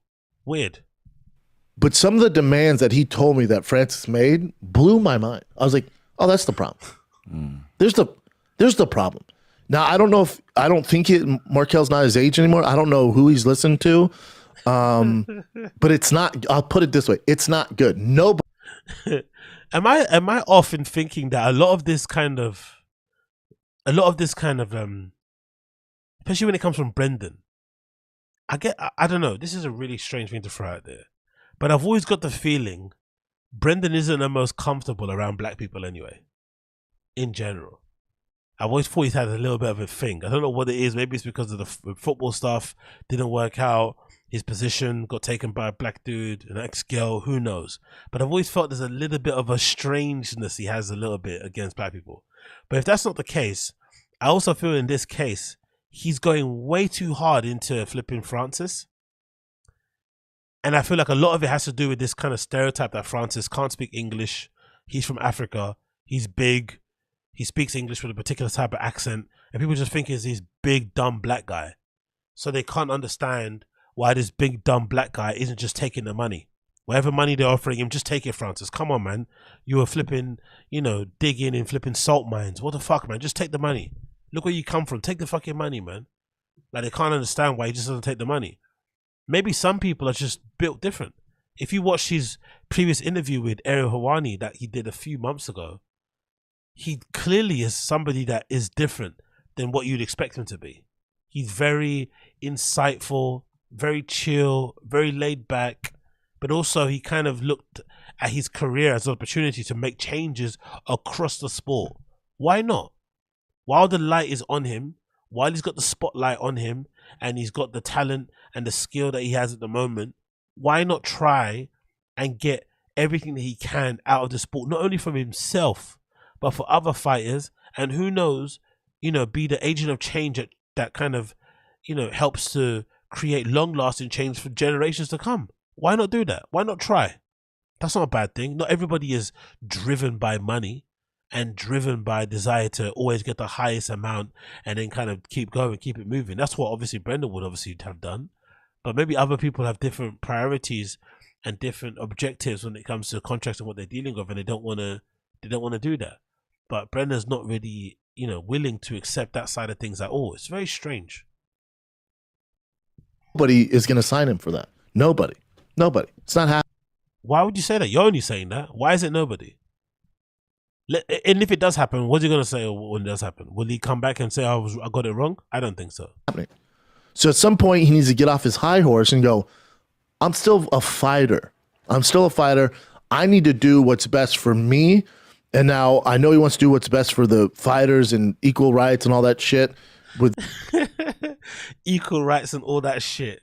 That sounds exactly like something that he would say about Black Lives Matter. Yeah, I know he wants to do that whole Black Lives Matter kneeling and shit and all that kind of fighting against police brutality and shit and all that fucking unfair, you know, judicial system against black and brown people and shit and all that unfair flipping sentences in inner city areas and shit. He kind of has that opinion, innit? Because he doesn't see it and it doesn't affect him day to day, it's not an issue. Or if it is an issue, he's probably one of those type of people who say, whenever a debate comes about, whenever there's a debate on like gun violence, he's probably the type of person that says more black people kill each other on an average, that sort of nonsense shit, right? Instead of addressing the real issues at hand in terms of poverty, in terms of lack of job opportunities, in terms of family dynamics, in terms of, you know, people growing up in single parent households, education, all these complex issues that add to the tapestry of tragedy that you see kind of, you know, displayed out on the streets when people kill each other. That's usually the final outcome. But there's loads of things that happen prior that sometimes you have no impact, you have no, you know, you have no part to play in that affect your future in a big way. But when you've been brought up with a silver spoon in your mouth, you know what I mean, when things have been laid out to you and you've had everybody kind of bail you out and give you every opportunity under the sun, you can't really see that, and you can't maybe see somebody else's fight and plight their way anymore. Maybe, but again, you know, what am I saying? What do I know? When it comes to fighter pay, all good, dude. But what's going to happen is your voice is so much more powerful. If you want to make a change, become world champion, one championship, beat Deontay Wilder, and then keep harping on this. But what? Isn't that the wrong way to do negotiations? If you haven't signed a deal yet and they want to sign you, you should ask for everything. Again, this goes for everybody out there. Brendan is the worst type of negotiator because he just wants the money. But if you are trying to negotiate a higher salary for yourself at a job that you've applied for, like I've done most recently, what you do, if that company actually want you, you don't sign the contract until you get it in writing, all the things that you want. Whether it's you want a flexible work from home kind of schedule, whether it's you want a clear drawing out and outlining of your responsibilities and your KPIs and shit, whether it's you want incentives in terms of bonuses, whether you want a higher base salary, whether you want more vacation time, whatever it is, whether you want to have a particular office space, you want a particular computer, a particular, you know, or operating system, a particular software, whatever you need when you go for a job and they offer you, they give you an offer at a job, never sign the contract until you get everything that you need. Ask for everything. Every unreasonable request, ask at that moment. Because once you're in, it's going to be very difficult to get the stuff retroactively. Usually. Your strongest point of negotiation, in my opinion, especially in this sort of field, is when you haven't signed yet. It's when you're involved in a bidding war. That's your strongest position, to ask for unreasonable stuff and see who gives it to you. This guy's just saying, sign the deal, then get in, then win the championship, then you can ask for things. Like, what? There's so many steps there that aren't that you may kind of falter on. He signs a deal the next month, fucking the organization he signed for goes bankrupt. Or the bank institution that they were using to make the payments goes under and they can't run anymore. He signs a deal, he gets injured, God forbid. Like, loads of things can happen before that. There's nothing is like guaranteed. So his solution is horrendous. Right now, there's not a ton of leverage there. And some of the stuff that he's asking for, I've never even heard of fighters asking for. Ever in my entire life. Well, that's the whole point. You've never heard them ask for it. That's why he's asking for it. And that's why he's an agent of change. He is a legit game changer because he's asking for things that most people don't ask for. And the hope is that the things that he's asking for will affect change for people coming after him. People who are still there in the organization that he's going to be at. That's the people he wants to help out. He's legitimately doing what this guy was complaining about when he got booted out of the UFC, or moaning about the Reebok deal and all this sort of stuff, fighter pay, whatever. He's actually putting into action. He's actually working on it. But I don't know why he's so butthurt about it, Brendan specifically. I don't know, it's very strange. I've heard of some crazy shit from comics with the writers when it comes to green rooms, for fighters, NFL players. I've heard of crazy shit. You hear this, you're like, oh, nobody's gonna take that. And Chatri came out today and said, met with him. After careful reflection, we decided not to submit our final offer. Francis is a good guy, a good champion. I wish him continued success and happiness. At the end of the day, I didn't feel Francis and I were fully aligned on non-financial matters. That's the big one. It's nothing personal. It's just a lack of alignment. That should be alarming if you're in the Francis Ngannou camp. No, it shouldn't though. If you're in Francis Ngannou camp and your main objective is to make sure that things outside of the finances are sorted, then you're just going to go to whoever gives you that deal, or just hold out or whatever, make some compromises. But you kind of set out with what you want, and then whoever can give it to you, you take it. But this idea that he has to kind of put money first is crazy, because he's clearly demonstrating he doesn't care about the money. He cares about this other stuff that the companies are unwilling. That should be the actual question. Why are all these big organizations unwilling to give him the other stuff outside of the financial packages that he wants? That's so easy to do, or that is so crazy. Why aren't they willing to do that? That should be the real question. Why is that such a stumbling block? So already, outside of pay, so we know it's not pay, outside of pay, Francis can't go anywhere and make more money than he was going to make in one championship. So that's off the table. Let's take a little break from chatting all things fighting. He loves one championship so much. Because UFC 288 is here this Saturday. If you're a betting man, which I am, I like the dog. Come on, let's get 288. Come on, go. His word. UFC from Dana White goes. UFC now could be a negotiation tactic from Dana White goes, we'll never sign him back. So let's assume Dana's true to his word.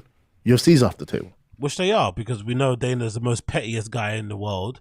And the moment that flipping Francis essentially aired out the business dealings or just spoke about it overall and was a bit harder to deal with, you knew what was going to happen. Dana was always going to say what he was going to say, especially the more the journalists kept asking him about it. He was always going to spin and say, oh, we're never going to sign him. You know, it's just nonsense. They talk from Dana, but the way he's flipping cucking for Dana also, considering how much he hates him, is quite insane. So you have one championship in the UFC, the two biggest by far in all of the world. Nobody bigger. What's left? Bellator, probably can't afford them.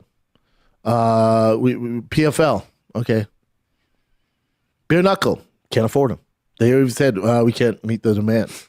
So you've already pissed off the UFC, which is the biggest player in the game in North America. You've already scorched the earth as far as negotiations go with one championship. Now what? Now you have to pray to God that the boxing route works out. And boy, if you think MMA is a tough business, there is not a more corrupt business in this fucking professional sports world than boxing. And that's what you're putting all your eggs in your basket. It's insane. It's such a shame. I don't know who's helping him negotiate. I don't know if he has an agent. Honestly, this feels like he legitimately thinks Francis Ngannou's retarded. That's what I'm thinking. He legitimately thinks Francis Ngannou's retarded. He thinks because he comes from Africa and he speaks English with a French accent or some shit that he's a retard. I'm legitimately sure of that. That's what he's kind of coming at. Because this is a negotiation. he has his demands. He's going to the organizations that he wants, you know, to kind of sign for, or putting his demands out there and seeing what can be met. If they can't be met, he'll go back to the drawing board, come back with other demands and see where it goes. Nothing is done until it's done. This idea that he's kind of shooting himself in the foot is crazy. He's not. He's got his demands. He knows what he wants, and he kind of goes from there. I don't understand this. Why he's so like butthurt about this? It's weird. If this is the Lamar Jackson thing where you don't want to pay an agent a percentage, that is not the way to do it. It's not the way to do it. What should you do then? Sign with CAA, like Brendan is, just so you can have it on your CV so you can look cool, but they don't really do nothing for you because you're a little bit toxic. You may have been, you know, you may have produced one of the worst stand-up specials in the world anyway, or in the history of stand-up comedy. So it doesn't matter who represents you, but the fact that you've got CAA in your back pocket, it feels like a flex. Who cares who represents you? Most of these agents and managers don't know what they're doing anyway, or they're not as good as, or they kind of overstate their input or their influence. And at this stage, given Francis Ngannou's celebrity and star power, it doesn't really make much sense. You know, what are they really going to do for him? The deals that he's getting or the conversation he's having now are all the biggest conversations he's been having with the places. So it's not like those people are going to be able to pull any other crazy deals out of their back pockets, you would assume. Bizarre defense of the fucking system. Like really, really bizarre defense of the system. He's acting like a bit of a gatekeeper a little bit. Because one championship, and this is why it made so much sense. One championship goes, we believe in mixed martial arts. We believe in martial arts in general. So Francis will have an opportunity to A, fight for a world championship in mixed martial arts, and B, we're open to him fighting boxing. If he boxed first, that was his caveat with UFC. Well, I want to box first and then fight in UFC. And UFC went, absolutely not. You're going to fight John, then we'll figure out the boxing. And Francis said, nope, I want to box first. One championship said, cool, we'll let you do that. We'll be part of that. We'll be part of the marketing of that. We'll do all that for you. We'll light you up. Now, what's he going to do? It's not good, man. It's not good. And I don't know who needs to get in Francis' ear. Nobody needs you. Mixed martial arts across the board, boxing across the board. Why does he? Is this projection? Is this kind of him coping with the fact that he realized nobody needed him and nobody knew who you are in his own career? Is this what it is? This is so bizarre. Or did him and Francis have a falling out behind the scenes? Really strange. Board will be just fine. Nobody's bigger than the game. Nobody. The closest person He's not saying he's bigger than the game though. Francis has some demands. According to Ariel Helwani, Francis' demands are very much about the fighters. Fighter pay, fighter health, whatever it may be. These outside things, maybe seats on a board, whatever. Right? Potential when he maybe retires. These are I think pretty standard run-of-the-mill things that somebody that feels like they have a lot of leverage would ask for. Like, it doesn't seem that far-fetched to me, personally. So it's not like he thinks he's bigger than the game. He just thinks, you know, maybe the percentages are not maybe fair, and he's trying to make them fairer. That's all it is. It's quite noble, given what he's doing, given the industry he's in. It's quite noble. we've ever had that was bigger than the game is Conor McGregor. He has a little more leverage than Francis, right? So for Francis, like, I don't know who you're listening to, man, but this is not going well. This has been the Conor McGregor thing is a bad example. He had loads of outside of the octagon issues going on.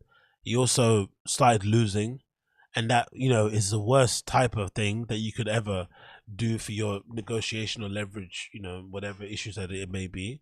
So that maybe hurt him more than anything. And I'm sure Francis, if he came off a loss, he would be in a worse position than he is now also. So come on now. A fucking disaster. I thought this was the perfect situation. It's so frustrating, man. So frustrating. Did he have money on like John Jones and Francis on a particular date? Is that why he's so pissed off? Not one championship fight, that heavyweight fight against that Russian, not a walk in the park. But you're allowed to do that and box. Where are you going to go? You start your own league? Okay, starting your own league is not good. So what's Khabib doing at the moment? You know what I'm saying? So what the fuck are you going to do, man? It's so frustrating. As if he's the best brains in the business. This guy, who's got like tons of crates of unsold Tiger whiskey sitting in some sort of, you know, in some fucking warehouse somewhere collecting dust and probably going to go unsold. Tons of them. This is the same guy now, you know, confused as to why Francis didn't do business the way that he would have liked, which is what? Go to all the different organizations, just ask for the most money and hope they give it to you. That's his negotiation tactic. I want loads of money. Will you give it to me? Yes. Will you give it to me? No. Okay, bye. Like, I want most money. Give me money. That would be the dude, Anatoly. Anatoly's a problem. He's a fucking problem. He's undersized at 223. Should probably be a light heavyweight in most areas, but I think the perfect weight for a heavyweight is about 235, 240. You look at Kane in his prime, you look at Stipe in his prime, JDS in his prime. So I remember looking at the articles we brought up before, but so Bellator said they were 50-50. That's how hard the negotiations were. And then... You remember when Chin said he's white because he grew up in Austin? I've never seen a more Asian looking man in my life, especially in that jumper, right? Or that cardigan he has got. Chin is such an odd looking fellow. You remember? He said he thought he was white because he grew up in Austin, Texas or some shit. Because he used to sing country music. I don't know. Oh man, fucking Chin is fucking amazing. I love that guy. A PFL said like we're heading in a positive direction, but we're not sure where it's going. So he must have some crazy demands. I mean, it seems like he has some crazy demands. I know for a fact he does. Yeah. No, I know. That's every single from the big promotion. Mouth. That's every all the promotions. And they would love to have him. Then think about it. They're like, oh, we're good. Think about one. I love it. I know from the horse's mouth. So the horse's mouth is always correct. Actually, let's get the screenshot. I love this. The horse's mouth is always correct when it comes to Brendan, right? When it comes to this one championship kind of guy. When it's Dana, he's always lying. When it's one championship dude, he's always telling the truth. Cool. Chatri. Think about Chatri. He's offering them. Offers him. He was willing to meet with him in Dubai. He was willing to fly to fucking Morocco. He's fly to Africa just to figure this deal out. Finally, they meet in LA, and he goes, "The money you're asking for, here you go. The boxing, here you go." The other demands. The other demands is what they're so outrageous that Chachi goes, "We're good. We're just gonna carry on. We're good." God, you fucked up. That would have been a perfect relationship. I'm so frustrated because I'm a Francis fan. Nah, you sound like you're a one championship fucking shill. That's what you sound like. You sound like you got your pom-poms out for the one championship guys because maybe they put some money in your pocket, allegedly, to do that whole official media partnership nonsense that has never really materialized into anything. But I guess you get first refusal at the fucking guest, which you don't really interview. Who knows? But it sounds like you're a bit of a shill for one championship, personally. It sounds like they may or may not have sent you a couple wire transfers in here and there. That's what it sounds like to me. This doesn't sound like what a Francis fan would say. A Francis fan maybe would get frustrated that he's not signing quick enough so he can maybe do a deal in place to maybe fight John Jones in the future. That could maybe be a thing. But a Francis fan, after hearing what Francis has said, that what he wants, and maybe intimated that, wouldn't be upset that he's taking this route.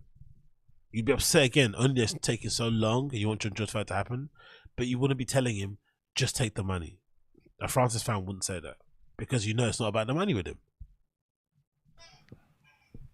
And I remember Markel, like he's a friend of the show, obviously, friend of yours. Love Markel. He had his back with the whole UFC stuff. He actually had a fight online fight with Dana White, but then suddenly he's gone from the picture now too. Like think about what Markel did just for his career. Like think about shit Markel got. Career. How do you say career again? Think about what Markel did just for his career. Isn't it career? Career. Say that again. He's gone from the picture now too. Like think about what Markel did just for his career.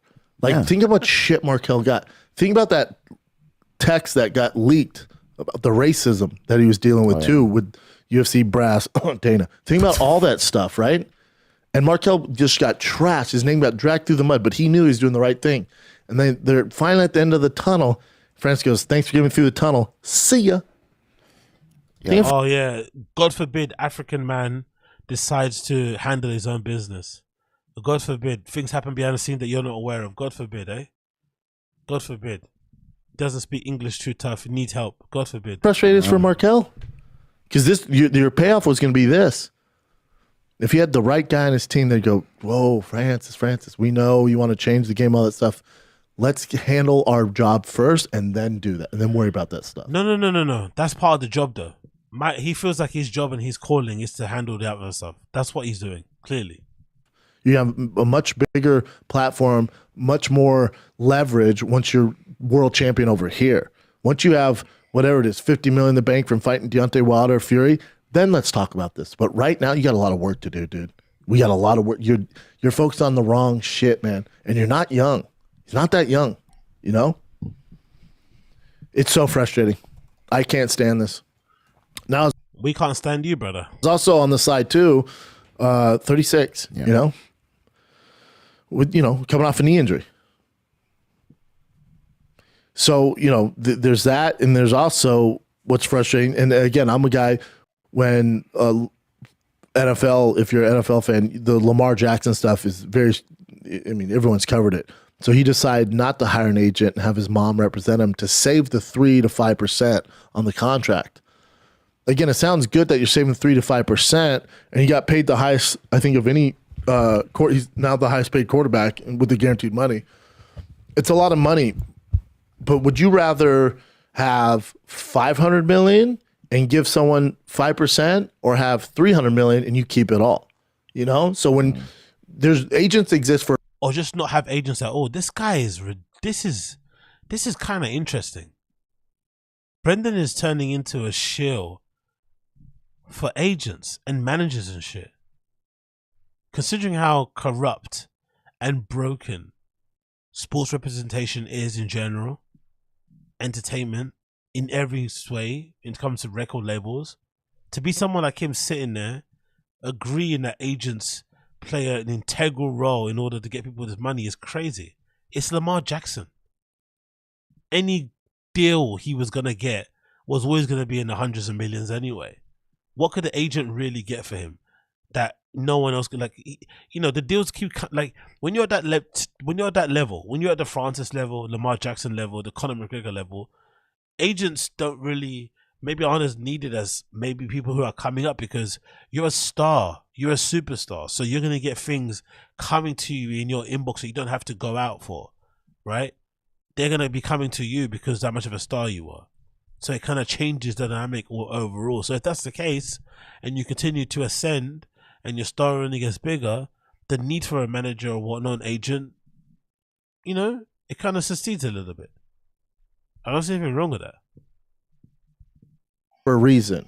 Now a lot of them are dinosaurs, and sometimes you don't need them, or a manager you might not need. When it comes to an agent, the reason you need them is they can start these bidding wars for your career. So what's funny as well, if I'm not mistaken, didn't all his agents tell him not to do Gringo Pappy?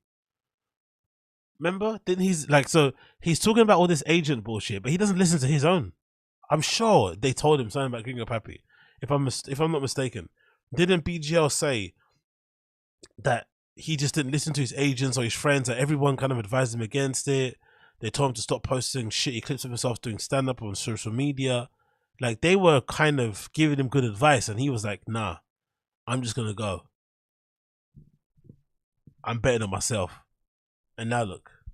So for Lamar Jackson, his mom doesn't know the GMs at all the teams and create different bids and test. She doesn't have Google. She can't put them all into an Excel spreadsheet and figure it out like everyone else probably can do. It's hilarious. They won't give her access to the GMs either. If the GMs that want to sign these fucking people like Lamar Jackson to their franchise, they won't get in touch with Lamar Jackson's mom. Nah, they won't do that. She'll have to just sit down Google and figure it out herself, right? The waters to see where you're at. Now he got the money, right? Dumb black woman doesn't know what she's doing. Dumb black guy doesn't know what she's doing. Get an agent. You black guys need help. You need all the help you can get. Look, this is the face that Brendan put, so he's negotiating with black people. It's looking dicey, man. You know how you guys are. They can get the money, so it worked out for him technically. I would be willing to argue that he probably would have got paid even more if he had a legit agent on his side. No. I don't care. I'd rather take 300 million with my mum signing the deal for me and putting all the things in order and whatnot, and going home with most of that 500 million, than doing 500 million and then having your agent stick his hand in your pocket because he attached a couple of documents to an email, and then you have other people coming out your pocket that you didn't even know, chefs and stuff, loads of nonsenses. No, I'd rather have the smaller amount guaranteed with family and friends personally. With Francis, okay, dude, don't use an agent. Negotiate yourself with a guy like Chaudhry, who's Harvard educated. You see what I mean? You see what I mean about the little dog whistling about... What's Dana White educated? Did Dana White go to university? Did Dana White study somewhere prestigious? Or did he, like Brendan say, just got lucky because he had two rich friends? Argue with a guy like Dana White, who's been in there with the big boys. He's a shark, and his lawyers, the best of the best. Try to argue with those guys. That they might as well jump in the octagon and fight. They shouldn't be fighting. He shouldn't be negotiating. And he's learned the worst way, man. It could cost him his career. He's learning the worst way. It's a shame, man. I'm so frustrated. So frustrated. There are outliers, though, right? Like still Sean O'Malley. I guess, remember, he says he does his own negotiating. So he's maybe the kind of personality that can... So Sean O'Malley is smarter than Francis. Tell us why he thinks that, by the way. What has Sean O'Malley demonstrated in his career or in his life that would lead someone like Brendan to think he's smarter? But I think he's going to say that. I bet he's going to say he thinks Sean O'Malley's smarter than Francis Ngannou. Do that. And I again, he doesn't have a degree in business, and I'm all the power to him because apparently his contract's a lot of money. But when he becomes champion, if he does, God willing, he becomes champion, and you get in those pay-per-view points, what experience does he have to negotiate those pay-per-view points? That's where you get fuck you money. So an agent can go, well, I represent Anderson Silva, Brock Lesnar, Conor McGregor. We know what those guys got, so we can negotiate that. If you have no clue, you think you're getting a good deal. I'm sure Sugar Sean... Of course they think they got... This guy's full of shit. He's the first person to say he's got all these inside information about how much people get paid. And he's been out of the UFC for close to 10 years. Everybody gets information in that industry. Everyone talks. Word gets around. So the idea that you can't get information because you don't have an agent who did deals for other people who got deals is just insane. Especially when you consider some of these agents were representing guys from an era where the money maybe wasn't that good, or maybe was, some of them were overpaid. So it's just a nonsense thing anyway, this whole thing. Thought or thinks he got the good deal. I'd be willing to imagine if you had an agent, even though you're giving 5%, 10% of this, he probably would have got you a better deal. So we think it's going well. But I would be, in my experience, in all these years, I would be willing to bet the agent probably could have got him more money. What? Because they know the ins and outs. They're dealing with this all the time. You don't want to be the guy for Francis. You don't want to be. You want to be training. You want to be thinking about beating Deontay Wilder or fucking Tyson Fury. It's hard enough. But okay, you're a businessman now. Now you want to be a businessman. You're my girlfriend now. Now's not the time. Yeah. Now you want to deal with this and go through all this trials and tribulation, learn the hard way. You're getting an education now. It's not good. Yeah. Anyway, obviously Brendan's not happy about it. He doesn't rate the solution in the slightest. He thinks Francis Ngannou should just take the money and run to whoever's giving him the most. But clearly, he wants more than just money. And he's demanding that, has been demanding that for a while. And Ariel had some really interesting things to say about Francis, because I guess he spoke to him and his team and got some clarification on what's going on. So again, take everything with a pinch of salt. Take everything what people are saying with a pinch of salt and make your own mind up. But from what I can see, Francis is driving a hard bargain because he's trying to enact some real life, long lasting change in the sport that he loves, in the sport that helped change his life. He's trying to change the life of other people also coming behind him. I think that's quite noble, personally. He's actually doing it, and he's suffering the maximum he's paying the maximum cost because it's at the behest of his own career, or as Brendan says, career, right? He's damaging his own career, so temporarily anyway, so that he can help others. That's actually quite selfless. That's really, really cool. And in the process, if he gets paid a bunch of money, that's awesome, but I don't think that should be like scoffed at personally. But again, What do I know? What do I know? You know, what do I know? I don't know anything. But let's put the video on Ariel Helwani speaking about anyway here. Courtesy of Jedi Goodman. Of course, most of you know this account. Don't piss me off. One of the things that he is asking for, I could tell you this, is he wants a guarantee from whomever he is fighting for promoter-wise that his opponent cannot make under a certain amount. He wants his opponent to make at least a minimum. He wants a guarantee that his opponent cannot be underpaid, in other words. Amazing. Do you understand what I'm saying? Amazing. So if Francis Ngannou signs on to fight Ante Delelli and they want to pay for Ante like $30,000, he's not down with that. He wants his opponent to make a certain amount as well. What that number is, I don't know. But he wants a guarantee that they cannot go under that number. They could go above the number if that person is worth it, whatever his deal is. But you can't underpay the opponent. Who else is fighting for these things? Who? Tell me who. Tell me. And we're going to shit on that guy. That's what we're going to shit on. That's why this whole thing is messed up. God forbid anyone actually tries to get the fighters what they are owed, to bring them together. Exactly. Big up Ariel for that. Absolute legend. What do you know? Big up Severe Design. What do you know? Nothing, because you don't matter. Exactly. I don't matter. I do not matter.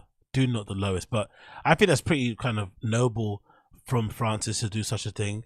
Whether he achieves it or not isn't important. The fact that he's doing it and again putting his career on the line, on pause, while he tries to fight and advocate for others is absolutely amazing to see. I wish more people would do it. He's actually back in the talk, and hopefully it ends up kind of going his way. And then I quickly want to talk about, let's move about this actually. So I did that. I spoke about this issue. We clicked on that thing. Let's move over to this. Where is it? What's the next one I want to talk about? Is it this? No, it's not that. Yes, let's talk about this a bit. Bear with me a second as I pull it up here. Bish bash bosh. That was done. Let me pull this up actually. Oh, where is it? Bear with me a second. There we go. Cool. It's loaded now. So this is the other part taken from Ariel Helwani's MMA hour, where he speaks at length regarding the whole Francis Ngannou issue and what he's trying to keep asking for. And I thought this was a very interesting insight into what is currently going on, and to maybe, you know, there's always two sides of the story, maybe three, maybe four, but to not maybe run with any sort of narrative. I thought this was pretty interesting. This is Ariel Helwani. What drama this Francis Ngannou story has become. On Monday, I said that he was very close to signing a deal. That is very true. I did not say who that promotion was, but by, I guess, process of elimination, people boiled it down to PFL and Bellator. My good friend Chael Sonnen yesterday saying PFL.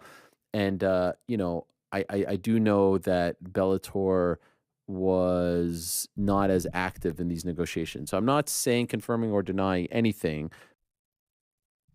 But let me address this particular question, and perhaps there'll be more Francis stuff that we can talk about as well. As of right this moment, my understanding is any talk that Francis is having with an MMA promotion is to just do MMA only. And so there hasn't been any sort of movement on a Francis MVP collabo. Now, do things change? Very possibly.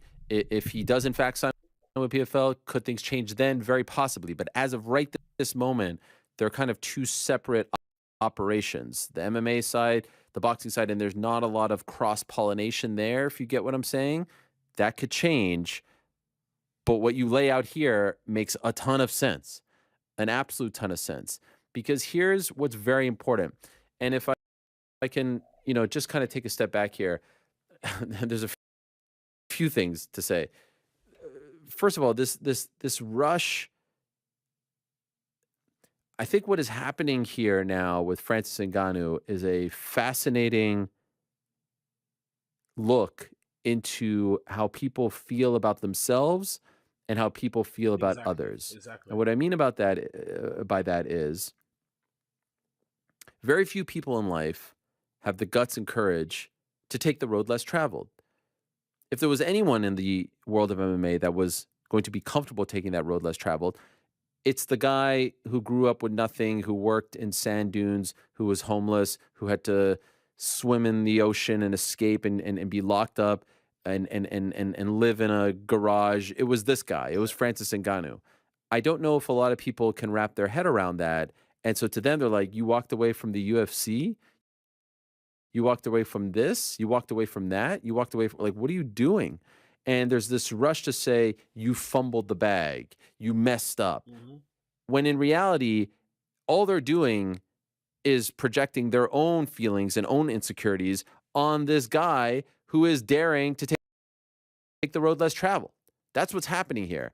And so I don't know if I've ever seen this kind of story play out like this, where people are rushing to say someone failed, someone lost, someone screwed up before the story has even played out. If at the end of all of this, we find out that he's making considerably less and his career has gone down the toilet, we could say, we could put that verdict out. And by the way, I'll be the first to sit here and say that.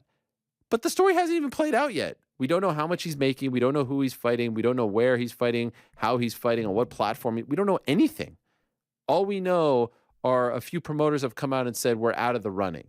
Now, they have said that. We never really got his side of the story, where he's telling us, like, I took them out of the running, right? What about that?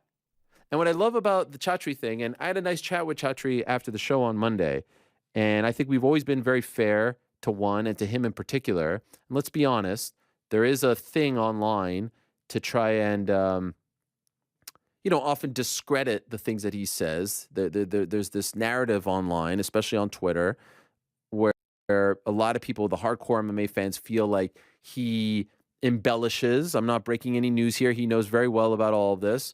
The viewership numbers, the social media numbers, the Nielsen, all this stuff.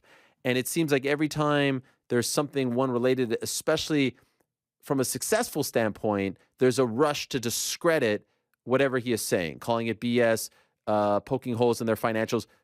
We've had him on to talk about these things, but I've never sat here and called BS on X, Y, and Z. I think we've only tried to shine a positive light and talk about, we bring up the issues with the rehydration and the weigh-ins being private. Anyway, you get the point. I don't want to play the whole thing, but it's on there. Check it out. Jed I Goodman Twitter account. There's a part 1 and a part 2. He kind of breaks it down, but I think he makes some really interesting points there that you guys should check out if you are interested. So, what else I got to talk about here? Moving on.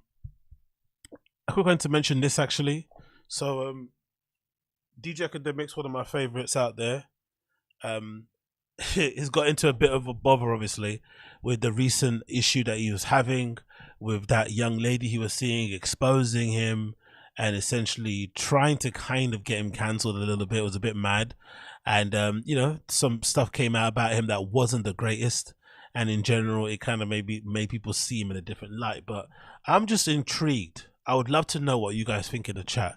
I'm legitimately intrigued at what would make somebody like an Academics be into like really trashy women, because I think that's something that he's clearly not realized or accepted. He's clearly got a type. He clearly is attracted to these women who I feel like are way more experienced than him. Even though they're ratchet and they're nasty and whatever it may be, I still think they are way more smarter and are really the kind of killer women that will end up fleecing his pockets and taking from everything he's got. But he can't help himself to get near them. He just wants to be around them at all points in time. It's such a strange thing. So I wonder what that's all about. I wonder if that's just like a weird kind of like virgin sort of vibe type of thing, because you've had no girls. Maybe when you get some attention, even if it's from girls with weird, crazy, ulterior motives, you feel like you should kind of be into them. I'm not really too sure, but he's clearly got a type. I don't really know the issue. But anyway, his recent issue going on here is that one of his exes, or someone that he was seeing for a bit, Selena Powell, who happens to also be a well-known industry whore, like not even to say, you know, to be an insult, she kind of wears it with pride. She's known as somebody who goes around and fucks all the rappers, you know, and, you know, sucks off all the basketball team players. Like, just, she lives this life. She's really out there in the streets. Some content goes up on OnlyFans, some content goes on social media. She really loves it. And for some reason, Academics was in a weird sort of like situationship, friendship thing with her for a while. Like this lady here on the left-hand side. And then out of nowhere, this issue came out of the blue where Summer Walker, the lady on the right, who's a very prominent R&B artist, it was revealed recently, had been dating Lil Meech, who happens to be the son of Big Meech, right? The, you know, the notorious drug dealer and whatever guy who's in prison now for a long time. Lil Meech is now dating Summer Walker. So because of that, this Selena Powell girl decided to post on her socials a clip that showed her sucking off Lil Meech in a bathroom somewhere. And then she decided to upload the video of it and put it behind her OnlyFans paywall. So because she did that, only in response to Summer Walker confirming that she was dating the guy. Like, kind of trashy move, right? Like, hey, I fucked him too, I fucked your man sort of vibe. Like, really, really bad. And then, of course, Academics decides to get on stream and kind of talk about it. And it felt like what we're witnessing. I heard a bit of it here. I'm going to play a bit of it for you here, courtesy of the channel. It felt like to me we were witnessing somebody trying to cope in real time and trying to not act butthurt about it. But he seems to really be butthurt at the fact that his old flame, Selena Powell, had been with Lil Meech in the back, you know, at some point, and she was now kind of twerking for him literally on social media in a way to kind of get his attention. So this is a video taken from Academics' YouTube account, King Academics, that says, Academics reacts to Selena Powell exposing Lil Meech after he pops out with Summer Walker. Let's see what he says.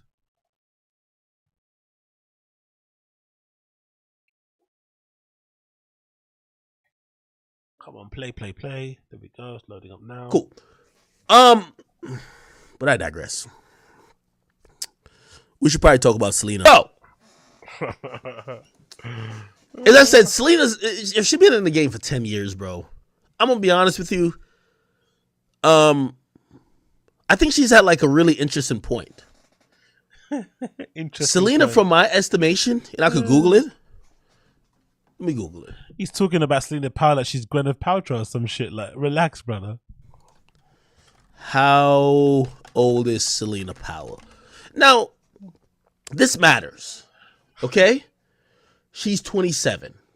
Jesus Christ. When I first started... She's 27, you know. Mad. Even talking to Selena was like 21, 22. Right? That's when she kind of just got started. Or at least start getting fame and notoriety. She's 27. To me, I'm still amazed that she still gets the amount of attention that she does. But I'll always keep it real. The flesh is weak, you know? The flesh is weak when it comes to men. If women are out here throwing themselves at you.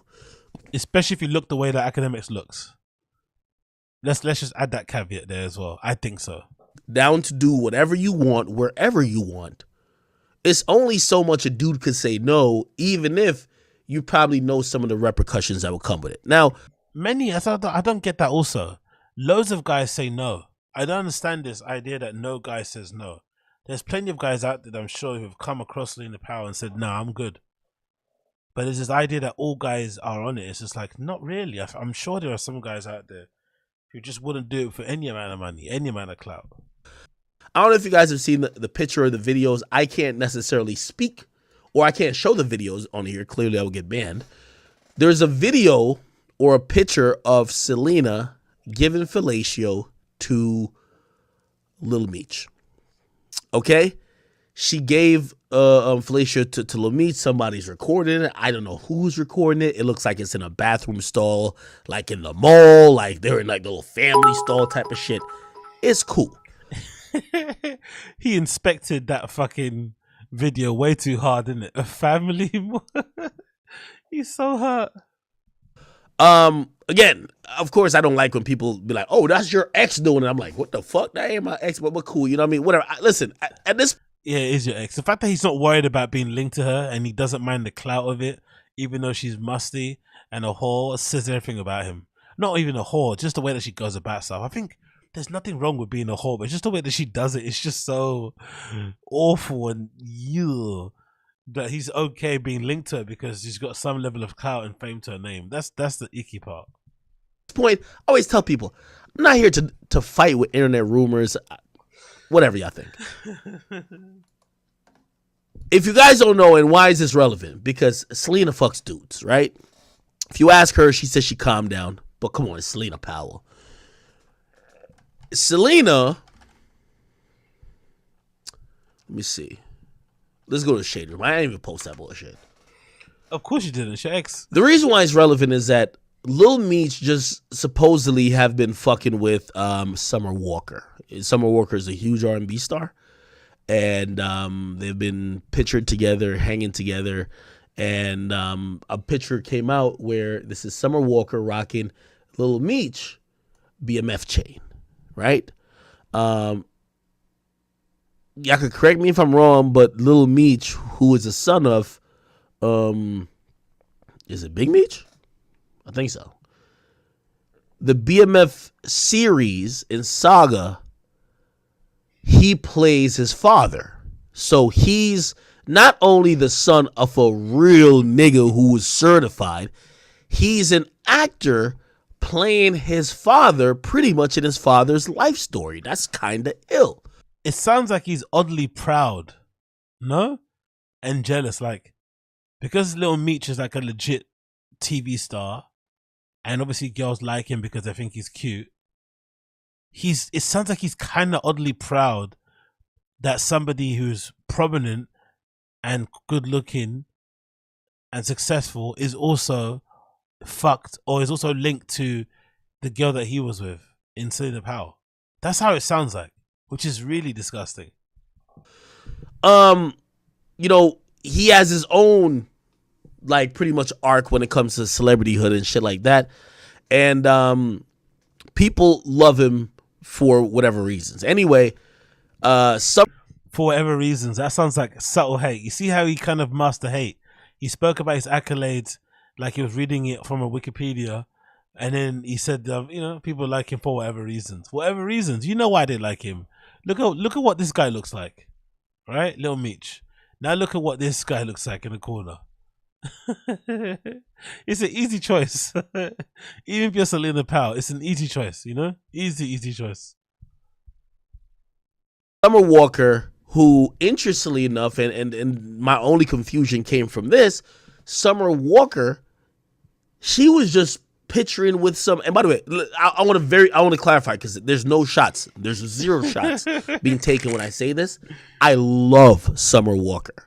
And I'm gonna tell you why I love this guy. I love Summer Walker because no shots taken means there's gonna be a shot taken, but just don't say it. Every time I see her speak on some shit, it's always based in complete reality, and I fuck with her for that. She's amazing for that. I don't know her, I've never talked to her, but I agree with her so much, and I think that she's an individual, and in this industry of dick riders, I don't think there are that many people. So I love her for being unique and being herself. And I'm not saying that to butter her up, but Yes, I'm saying that just because I actually really like her.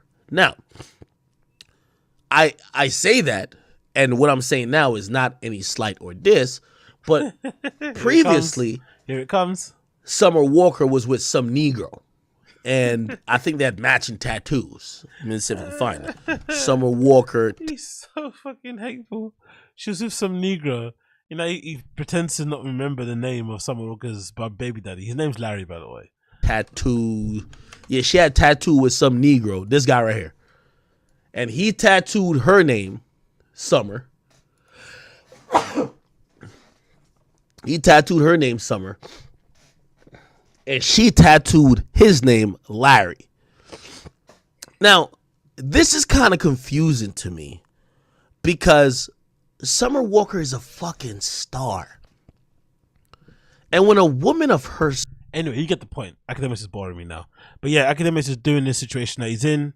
Like I said before, I'm still not aware or understanding why he seems to have a kink for these more, you know, ratchety type ladies.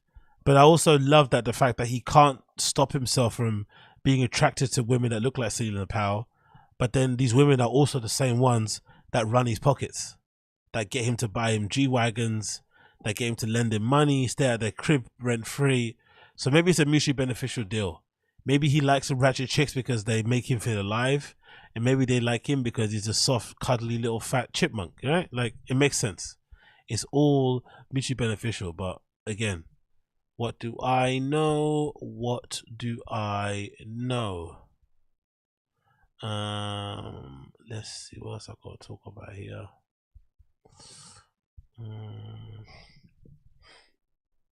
Oh, talk about this slightly. Have you guys seen this? Have you guys seen this? Can you guys guess why? No, it's not a bad thing to say guessing it because this is a bit obvious. But do you guys understand why this guy got fired?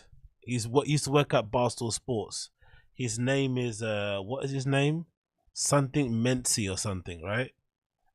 What's his name here? Oh yeah, Mency, right? This guy here. He allegedly got fired from Barstool Sports. Do you guys agree with this decision? Hear what he said. Get some yayo, double up, nigga.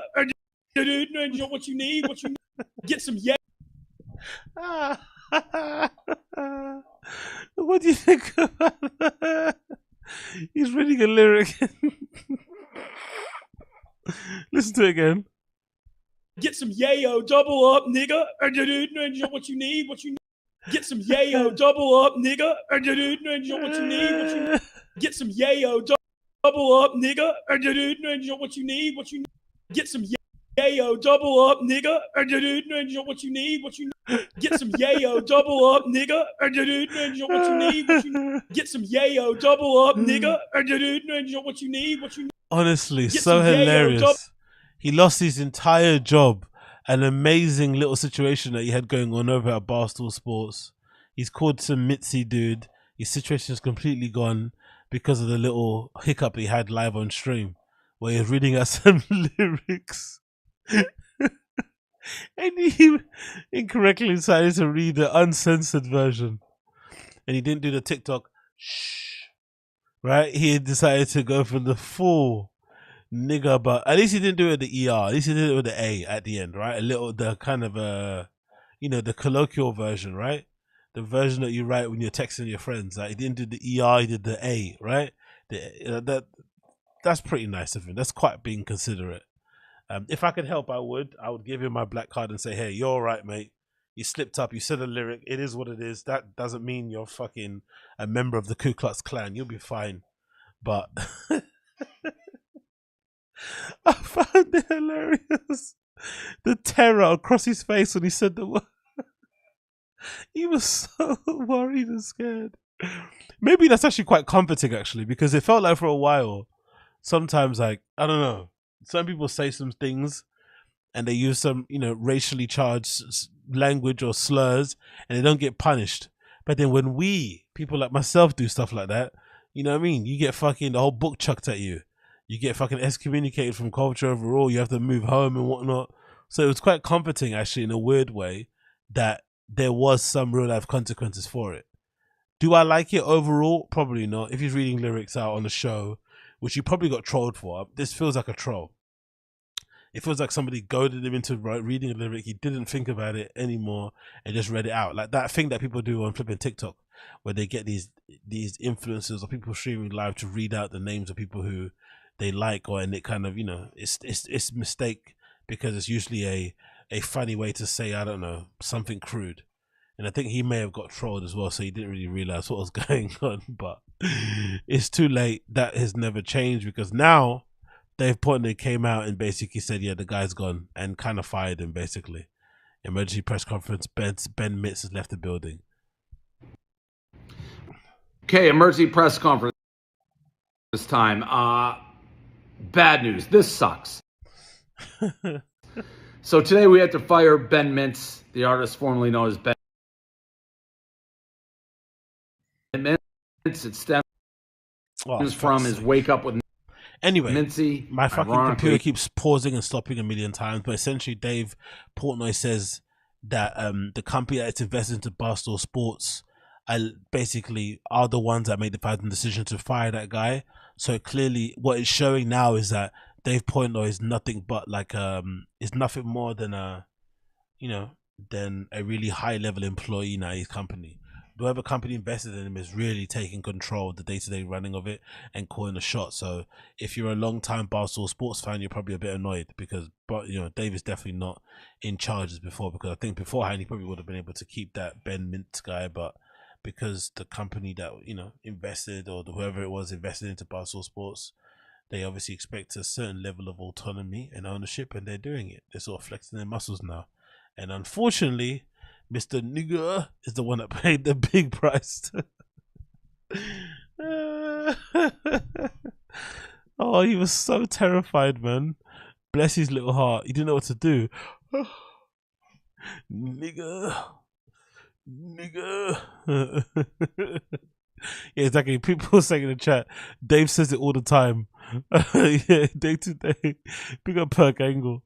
Oh, you're a legend. Yeah, true. Dave does probably say it all the time. I won't be surprised, mate. He's one of those type of people. But anyways, that is the end of the show. I've run through all my flipping tabs for now. It's a bit, like I said, it's a bit dead out there in terms of comedy news stuff, it feels like, man. I need them guys to do something stupid so we have something to talk about. Not much going on really, but I tried to run through as much as I could run through. Actually, I need to check the Discord as well, see if you guys have uploaded any links in case I missed anything. If you are watching it and you're not a fan or you're not joined the Discord yet, make sure you do. The link is in the description. Click the link in the description to join the Discord. Apart from that, what else is happening? Oh yeah, I have actually caught Ucha. Yes, I have seen that actually. You just said about that football player, right? Where is it? I think I might have it on here. Is it? Or did I put it before? What's his name again? Mahone. Yeah, that's his name. Mahone. There's a really funny clip of that actually. Let me play that before I leave. There's a really funny clip of that where he's leaving. He got booked out, which is absolutely crazy, right? He got. Imagine you're the fucking, what is he? I think the other Mahomes guy is a quarterback. Again, I'm not American. I don't watch American football, so please bear with me. But I'm pretty sure the main Mahomes guy is a really high level American football player. I think he plays as a quarterback, and I think he may have won. I think he may have won the Super Bowl with whatever team he plays for. I think he plays. Yeah, he definitely won the Super Bowl. And the funny thing about him is that his younger brother is just the complete opposite of him. Like, if that guy was like a genetic freak and a killer and a savage and destined for great things and, really putting his family on the map and shit, his brother's just like a waste of space. Clearly looks like a waste of space. And somehow he found his way into being, charged for suspicion of aggravated sexual battery or something. And I think that might have to do with that clip of him in a bar somewhere, like fondling some woman's tits or some shit. I think so. I'm not too sure. Was that the video they got in trouble for? But I think that might be the one. Oh, no. He kisses the woman. That's it. He bends her backwards and forces her to kiss him or something. And I guess that lady wasn't a fan of that shit. And she said to the person, she probably put the charge in, put the word in there. But this clip of the guy leaving the prison is absolutely hilarious. Let me see if I can find it here. Yeah, this is the one. His name is Jackson Mahomes. Mahomes. Let's see this. Play this. This clip is fucking hilarious because of the guy in the background, what he says, just as the guy's leaving. Let's see if I can play it. Come on. Don't kill me now. There you go. Okay. Let's go back here. Yeah, this is him leaving the courtroom. Look at this video. This is fucking funny. Dude, I can't talk right now. Anything you want to say to the victims of these crimes? You know, if you was a real black dude, they would arrest you along. Dude, I can't talk right now. The guy at the end. You know, if he was a real black dude, they would have arrested you a long time ago.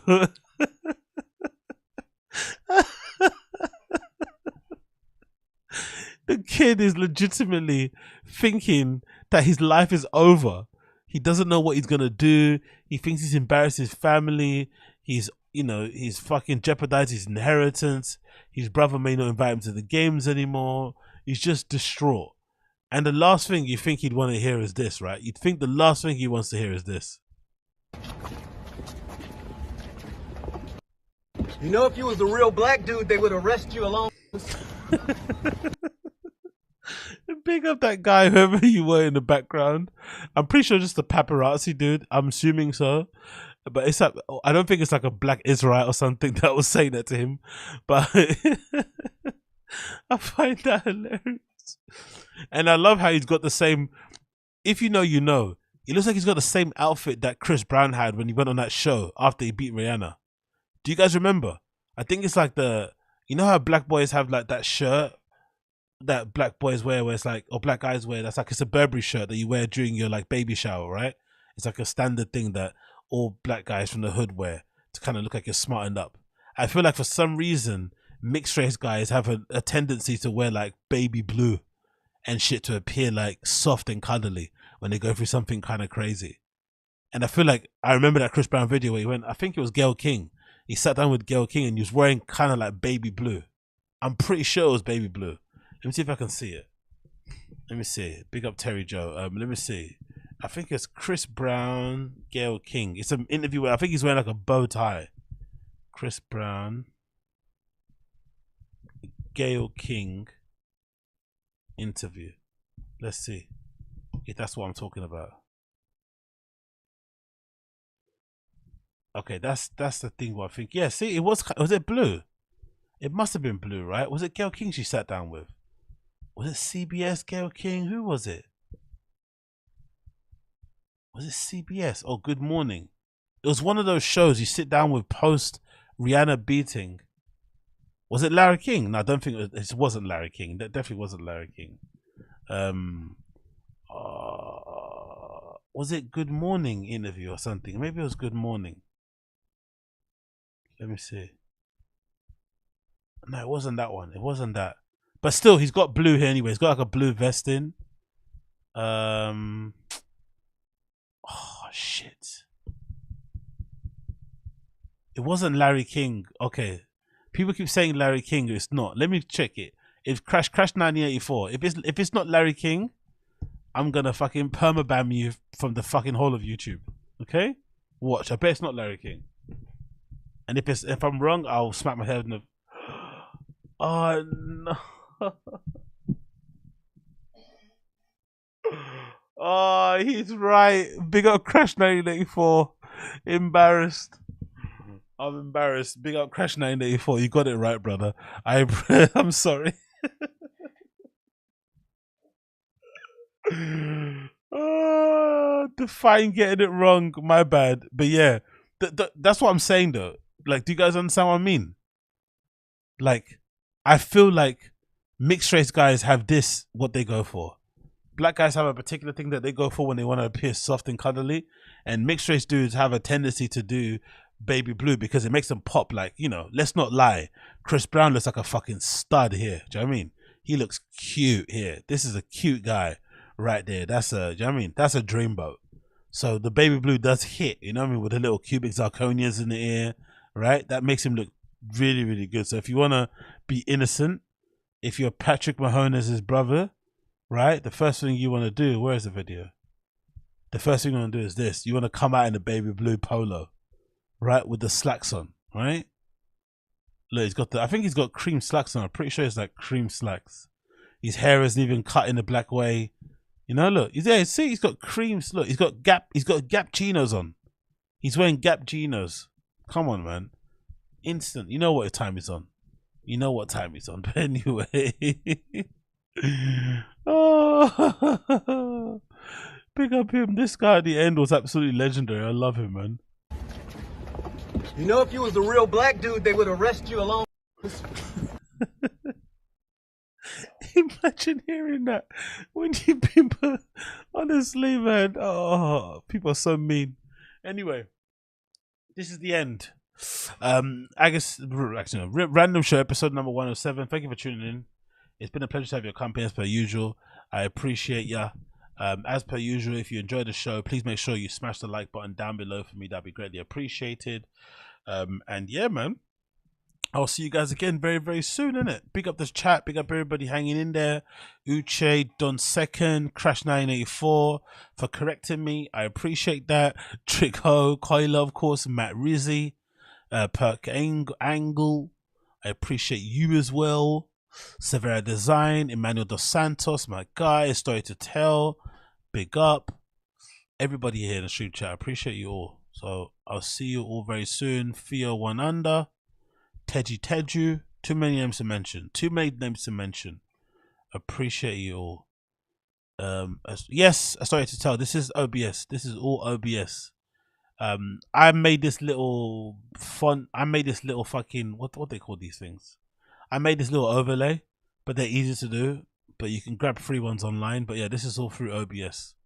OBS is so simple to use as well because I was using Streamlabs for a while. But that didn't really work on my computer. But OBS is a piss easy to use, man. Loads of really cool, handy YouTube tutorials for as well. So yeah. Anyway, enough about that. Take care, be safe, everybody. I'll see you guys again very soon. Peace.